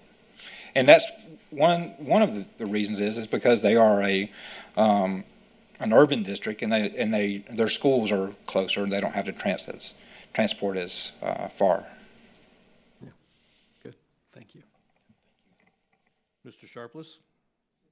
This isn't a transportation question, so I was just curious, Mr. Pitts, are we going to discuss capital funding at all in this with this budget presentation today, or is that going to be at a later date? We'll see how it goes. Okay, well then, We'll see how it goes. when we do that, will we discuss the half-cent sales tax as well as our impact fees? Yes, sir. Okay, so when that comes out, I have questions when it comes to that, so. That's at the very end, so if we Okay. may not get to it today, I'll let the superintendent decide if I've spoken too long, but we'll see. Thank you, Mr. Pitts. Ms. Miller? I just have one other transportation question. We talk about scholarships and vouchers, empowerment programs. I know that the families are now offered a transportation. Families can receive up to $750 to like if you're a homeschool student and you have a voucher, I'm calling the vouchers the empowerment scholarships. Does that $750 per student affect our funding, or can you talk about how that affects us? Because I, for one, didn't take that with that program with my son because I don't need to transport him. But there are plenty of families that do need that or would take it because it's an option to be given to them. $750 a student is less than what we pay, I'm sure, per student, but it's still money that's coming out of the budget that we desperately need. Or is it funded separately? No, it does come out of the same pot. Any idea how much money we're losing on that? No, I'm Okay, that's fine. It's relatively new, and we can talk about it later. Okay, thank you. Thank you, Mr. Davis. And I had Dr. Allen one more time. Yeah, basically going 2 slides back, Jason, when we look at this, and this was based on what the Superintendent Hyde was talking about in the email exchange, looking at that 116 number, and then we look at the weighted FTE number 125, there is an opportunity for us to grow that number, right? So when we were talking about the acceleration programs, that's where that add-on FTE is, in which that would include, right, AP, Correct. dual enrollment, Cambridge, ACE, early graduation, industry-based certifications as well, right? So that number is really determinant upon how much we're encouraging student engagement in some of those acceleration areas, right? And the success of that as well. And I like to, that's a great point that you've made. On the ESE side of the house, it's very important for that IEP and all of that process to be completed for us to capture the funds. Correct. I mean, to maximize that, what you're talking about, maximizing the weights. And we have had issues in that area, partly because of not being able to hire staff. If I go back to this slide here,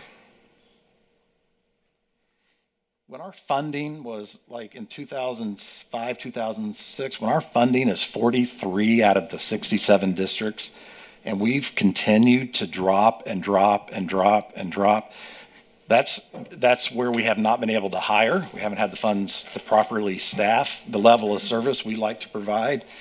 And that's why we haven't been able to keep up salaries comparable to other districts around us.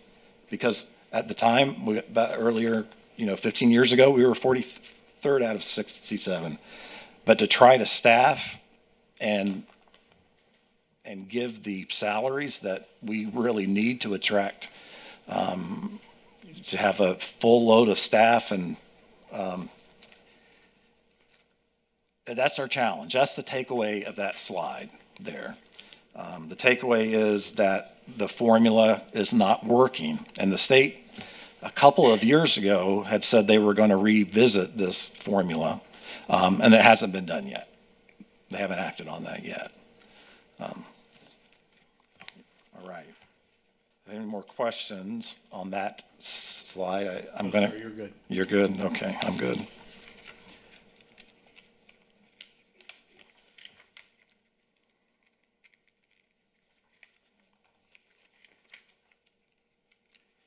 This is my fish slide. Looks like a nice little fish.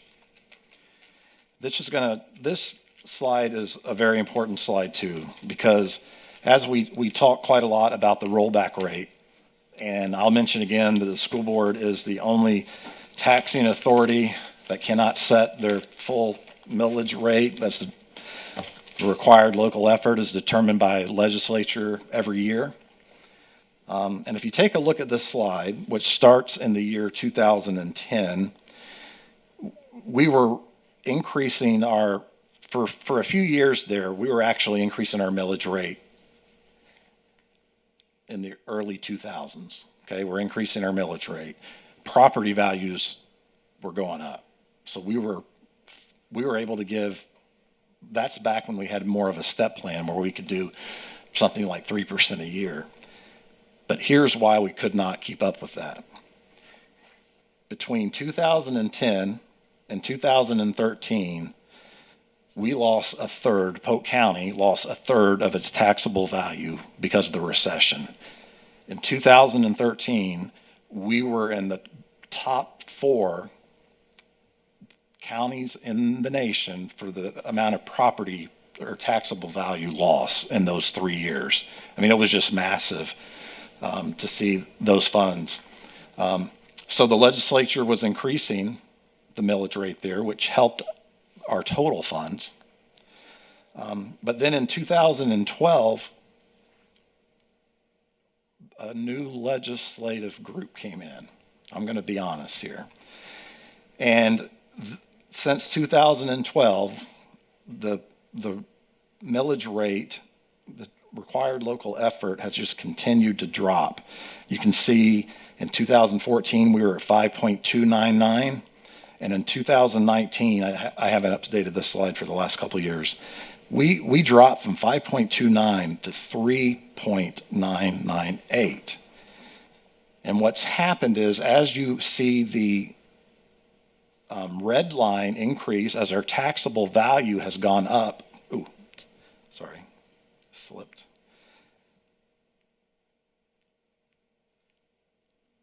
As the taxable value has started to go up starting in 2014, as the state rolls back, we haven't been able to capture that property value increase.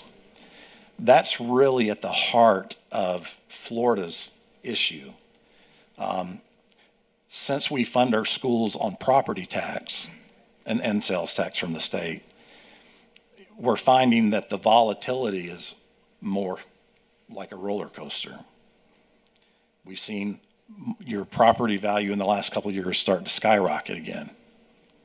It's going to start reaching that point, and we're going to see a dip again in a few years. The states that have an income tax, folks' income does not change as fast as your property value does. You know, you'll see your income change maybe 2-3% a year, but we now have seen these wild changes in property value. So I compared, and I didn't have time to put it on the slide, but I compared the city of Lakeland, the city of Winter Haven, the BOCC, Board of County Commissioners, and the Polk County School Board. If you look at the millage rates from 2013, the last 10 years, to 2022, the city of Lakeland has raised their millage rates 16.4%. The city of Winter Haven has increased their millage rates by 14%. The BOCC has kept their millage rate pretty flat. Over the last 10 years, they've dropped 2.5%. Polk County School Board millage rates between 2013 and 2022 have dropped 37.8%. 37.6%. That is what the legislature has done over the last 10 years, has dropped our millage rates 37.6%. Any questions before I go on to the next slide? I was trying to be very dramatic there. This slide. I don't have a question. Okay. But we've talked about this in the past. You need to be on video. That needs to be a PR moment. I know you're glad to do a video for us, but it needs to be something we can share in the community so people can understand that, you know, your neighbors, people who may not have kids in school have no idea and just think that we're up here with lots of staff. We've heard that even through the campaign trail. There's too many people employed here and, you know, there's all this money everywhere. I think we need to be intentional about messaging, and I think you and the pink shirt would be perfect, and we need to have that available as a resource. We will work on a video, and I will wear my pink shirt just for you. So you might need to be more specific. I was just gonna say, you're just beating a dead horse. Yeah, yes. How long have we been talking about this? Almost since 2000. So, I mean, and we go there and we advocate for change, and nothing happens. And I think you hit the nail on the head when you talked about the change in leadership with some of the legislators. That's when everything went south. And so we can only do what we can do and make sure that the community is aware that we're not just sitting and not trying to have changes made, but change is hard sometimes. I just feel like, not being able to control our millage rate handcuffs us.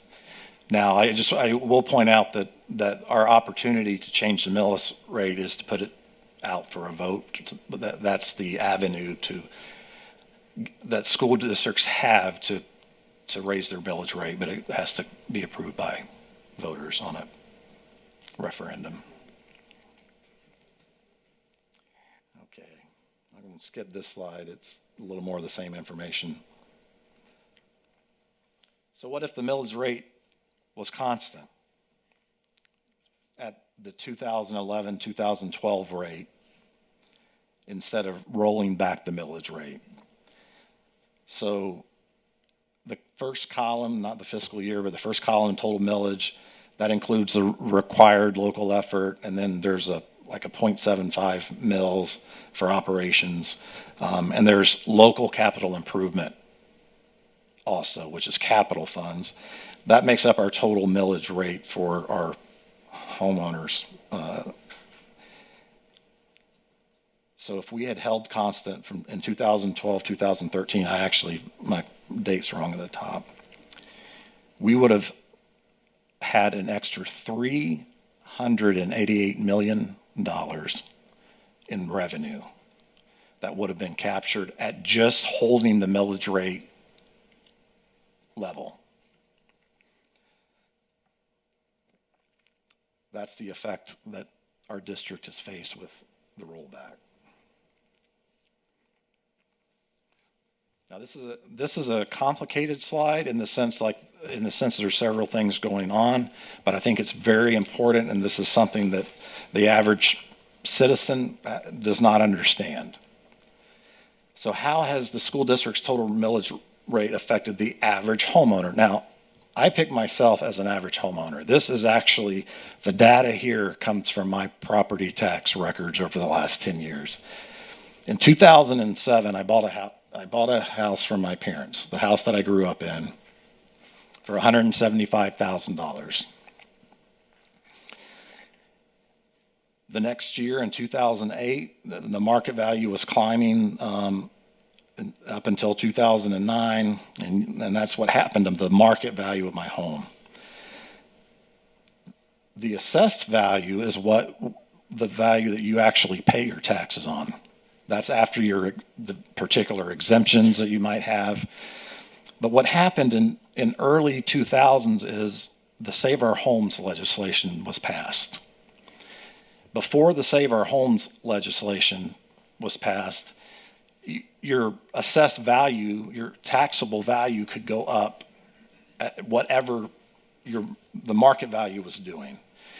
And retired folks, especially folks that are on a fixed income, were having a terrible time being able to pay their property tax bill because it was increasing at astronomical rates.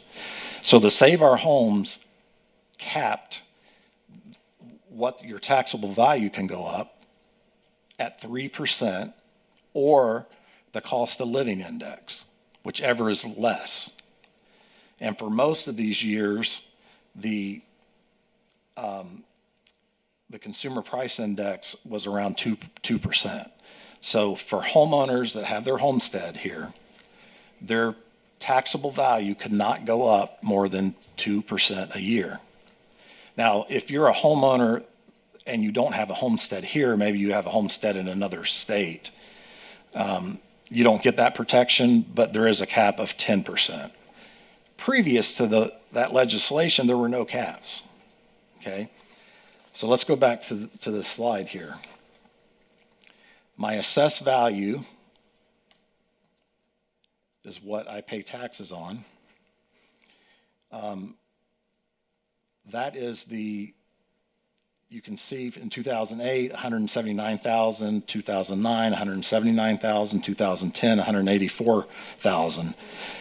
Now you'll see the difference between the market value and the assessed value.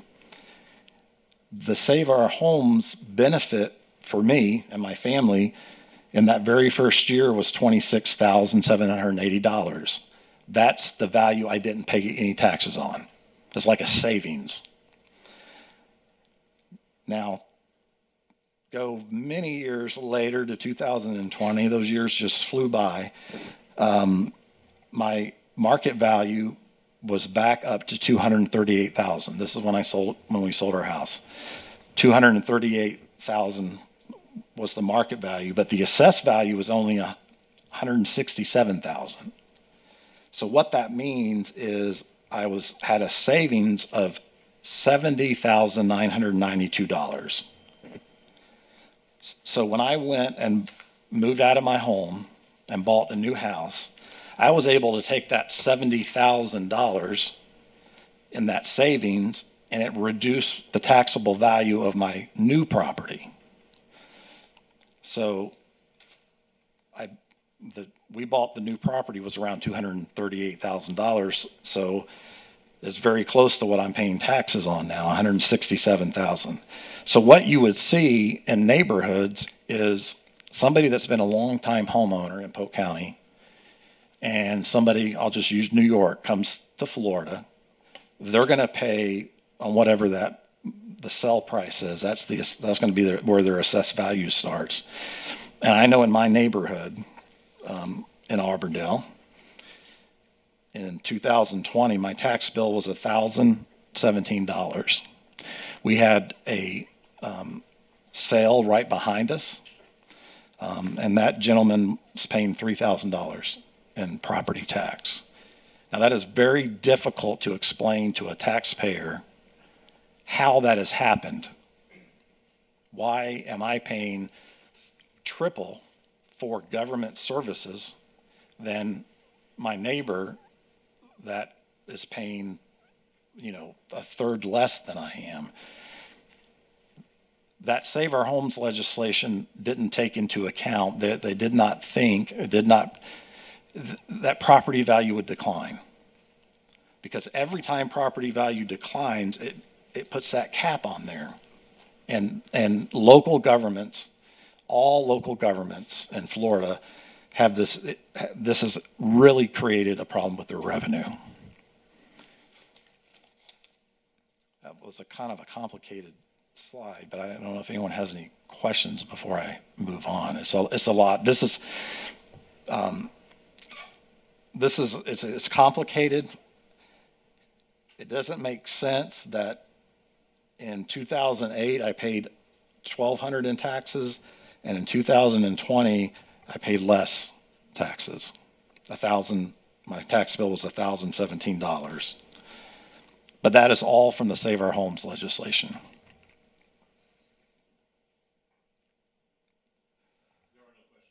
Okay. I know it's getting pretty, spreadsheets tend to. I was going to ask Okay, slide 19.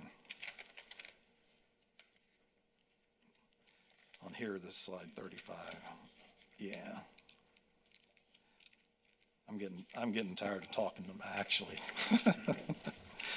All right, we'll go pretty fast through these next couple slides. This is just a breakdown of our budget in the current year.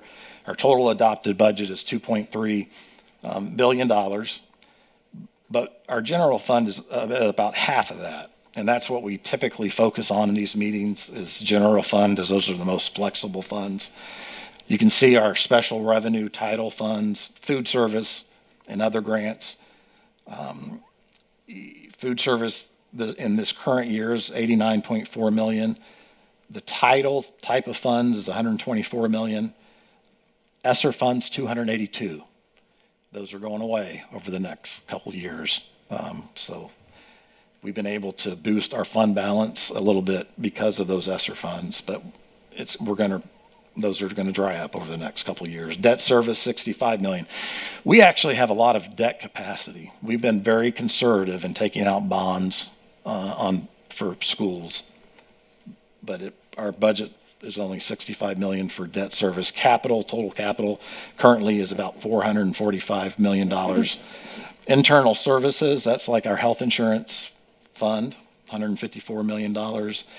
And agency accounts, internal funds, those are funds at schools that they do fundraisers for, field trips. Even some of our district offices here have, and we call those internal funds. We just hold them in the bank, essentially, those funds. Yes. I just wanted to highlight again something you just touched on. We have not mismanaged our funding, especially as it relates to our borrowing power.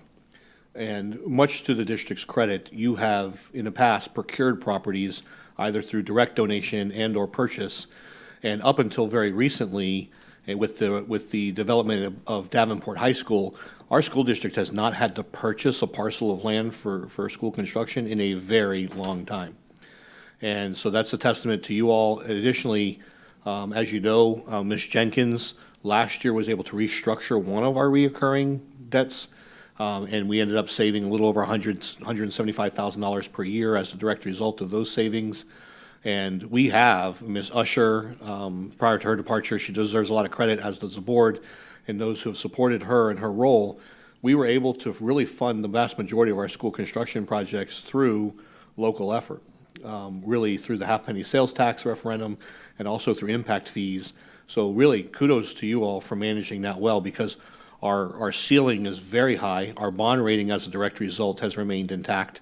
And those were some of the reasons we talked about the benefit of that lease-to-own purchase. And so there are options before us, including borrowing if we ever needed to based off our growth. But right now, Mr. Pitts, I'd be remiss if I didn't touch on a few of those things. The other thing on the operating side, as we look at this budget, you'll get to see here in a moment, I think, salaries. And 82%, we have 79 here, but 82% of our total budget, operating budget, goes to salary and benefits. Now, a lot of people would look at that and say, well, that's where you're overspending. You got these inflated salaries and you're overspending your budget there. Absolutely not. And I think the efficiency audit group is actually working on that. Mr. Pitts and I have weekly meetings with them to make sure that they have the information they need, the data they need. They provide us regular updates. Board members, you'll start getting PowerPoints in rapid succession to review. And one of the things they pointed out that while 82% of that operating budget goes to salary and benefits, when you compare those salary and benefits to other school districts, we are nowhere near the top of the salary range for those positions across the board. We typically fall in the middle or in the lowest quartile. Thankfully, I don't think we were at the bottom anywhere.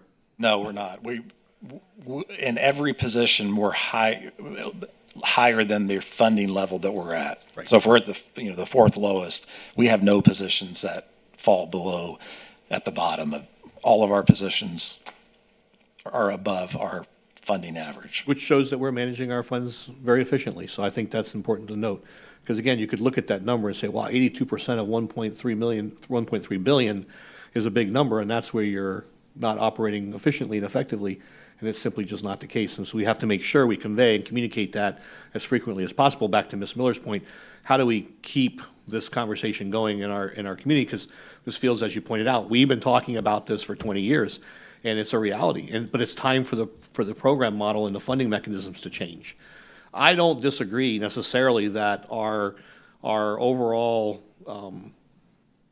millage rate shouldn't decline slightly based off increased revenue. I get that to a certain extent, but it should be capped at a certain point, because at the end of the day, as you all are very well aware, we still have to build schools. We have to have seats. We have to have furniture, fixtures, equipment. We have to staff those schools with the growth that we're incurring. And so there are supplements that are included in the FF&E calculation, but it is time for us to kind of have a conversation and revisit that. So thank you, Mr. Pitts, for the liberty. Yeah, and this is, we'll just stop at this slide here, how our general fund dollars are spent, and Mr. Hyde hit it right on the head. If you look at our budget, our official budget, I'll call it the official adopted budget, salary and benefits represent 703.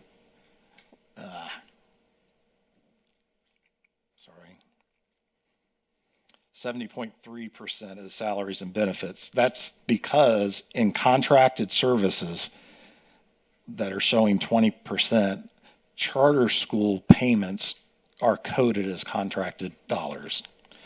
So if we just take out the pass-through that we receive as a district for the charter schools, we pass along those dollars.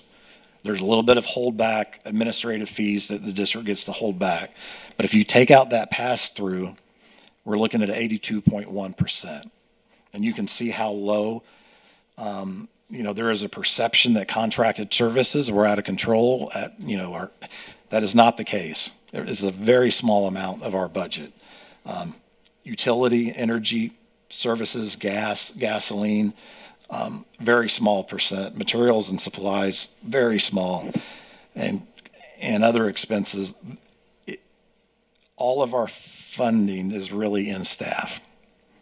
Either the number of staff, if you want to look at it by the number of staff that we have, or the benefits that we provide. Either way, we maximize our funding for salaries and benefits. We really do. So I'll stop there. If there's no other questions, I'll move on. Any other questions? Thank you. Thank you, Mr. Pitts. Thank you for staying engaged today.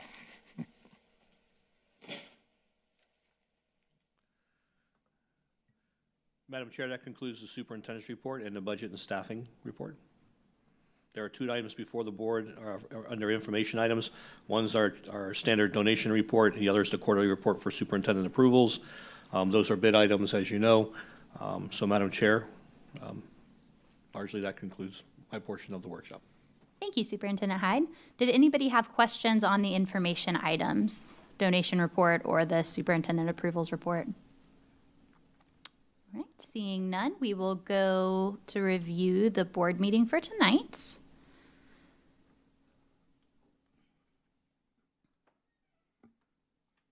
All right, everybody have the board meeting pulled up to review? So any questions on items A through C, which includes our opening, special recognitions, public comment? All right. Any questions on D, approval of the minutes? We'll go to sections F through J.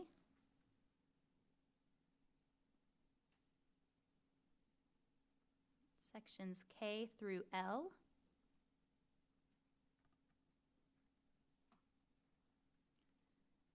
Section P.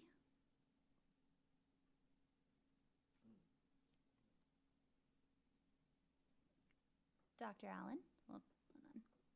Yeah, just a couple questions on that one. Was curious how many seats that contract would be covering.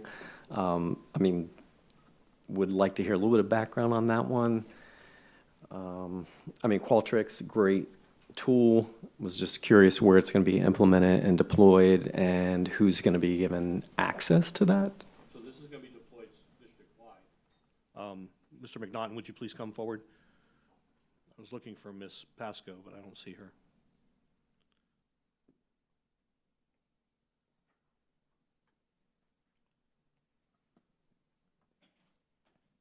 Good afternoon. Good afternoon. For Qualtrics, we're using it for 2 academic programs. One is our connective reading, so we're using it how to measure that data in the data displays. And we're also using it for our classroom walkthrough tool. There was an original tool built by our Information Technology Services group, but when we're analyzing the data, it comes out into an Excel spreadsheet, and it's really hard to analyze that data. So we're using Qualtrics to do a data dashboard to be able to analyze that data. So it's not used for student use, it's used for us to analyze our data that we're trying to make change in student outcomes. Okay. So just mostly at the district level is where it's being deployed? District and school leadership. All right, great, thank you. Well, your one in particular, I believe, had a more restricted number of licenses, if I recall correctly, but I can verify that, because that was for training purposes and establishing the dashboards. Ms. Pasco, the reason I called her name, and I know she said she was making her way here to the boardroom, but she may not be needed, has been instrumental in working hand in hand with our deputy superintendent and his team to onboard this process to make sure that it's successful, and it's utilized with a high level of fidelity. It is a little bit different, and it is used by many school districts, but it's a powerful tool, as you know. And then as the program grows, it'll be utilized by more of our building administrators, principals, assistant principals, and others to conduct their walkthroughs, and then it provides the analytics in the background for what they're capturing during that time. Great, thank you.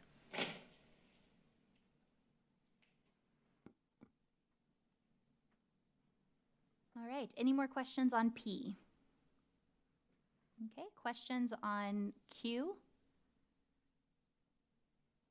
Ms. Cunningham? Thank you. When I read the background for McLaughlin Middle School, that number 1, I noticed that there were 3 options. Is staff recommending one? Yes, ma'am.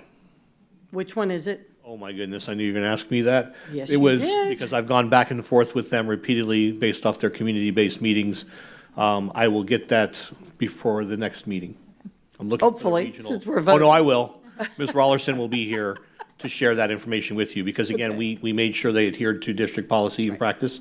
If I recall correctly, they're going to mirror what we've done historically with our 8-12 or 6-12 buildings, excuse me. Okay, all right, thank you so much. Can you also on that one get us a little bit more of the process on how, because it just says there's a staff favorite and a community favorite, and I think in the past we've sent it out to the community to vote on the name usually. That is what they did. They held a series of community town halls where they explored a number of options.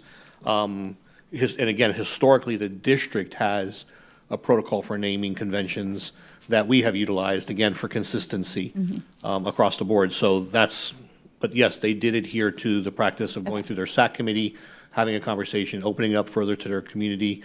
And they had multiple stakeholders involved, not just people from the school. But as you know, when McLaughlin comes to a meeting, they bring community members and community partners with them.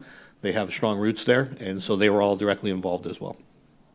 Perfect, thank you. Any other questions on Q? Ms. Miller?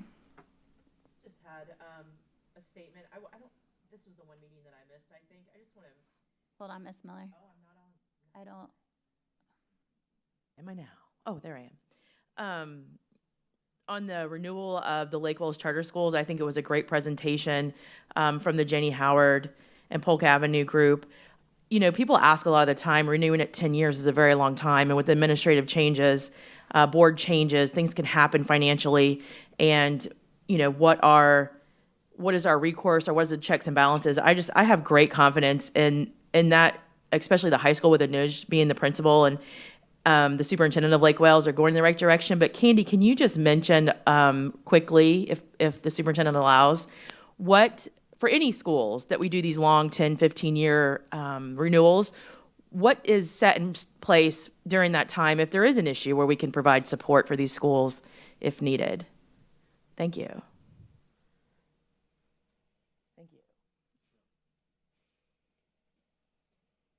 The calling me out on the spot there. Ms. Amato, while you're there, Yes. if you would, please, also clarify why it's a 10 and 15 year. It's not district discretion. It's there are state requirements that based off their performance. If you wouldn't mind clarifying that.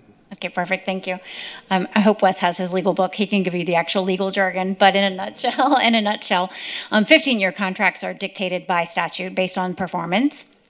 There's a high performance status that's issued by the state based on performance on state assessments. There is a new policy that just went into effect that references the past prior school year. None of these schools are eligible for a 15-year based on that statute language. 5 years and 10 years is ideal because it is a shorter term. In regards to the 5 years, there's more hands-on. The 15 and the 10 and the 15, obviously, we do temperature checks, what we call them. We do a 5-year high-stakes review, so every 5 years we go in and do a mini renewal process. It's not full-blown, but we do request documents. We do site visits, whether it's virtual or face-to-face, depending on the timing. And then we just have a meet and greet with the stakeholders and just discuss items that are there. Janie Howard and Polk Avenue, because they were a D school last year, they had to complete a school improvement plan, and they had to present it to you all for approval, which requires a different level of autonomy and our activity with that school. Thank you.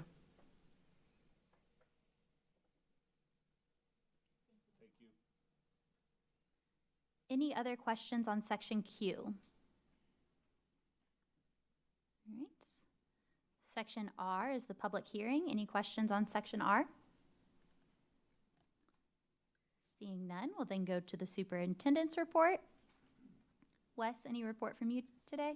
We'll make an announcement of an attorney-client session in the upcoming meeting. Okay, thank you, Wes. So we'll have attorney's report.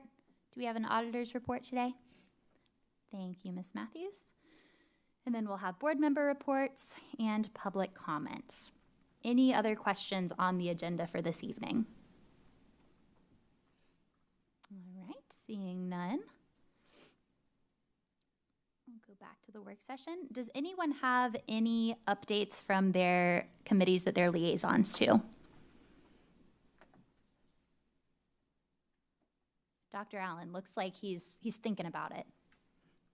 Yeah, I just wanted to mention that Junior Achievement of Polk County officially met again, and we are making some progress, and I'm hoping that we would see that as a work session item down the road. So exciting things happening there, and as State Representative Melanie Bell really is moving forward with some appropriation ask as well at the state level.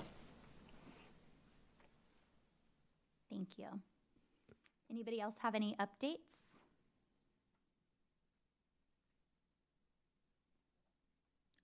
All right, seeing none, we will adjourn the work session and we will be back at 5 o'clock for our board meeting.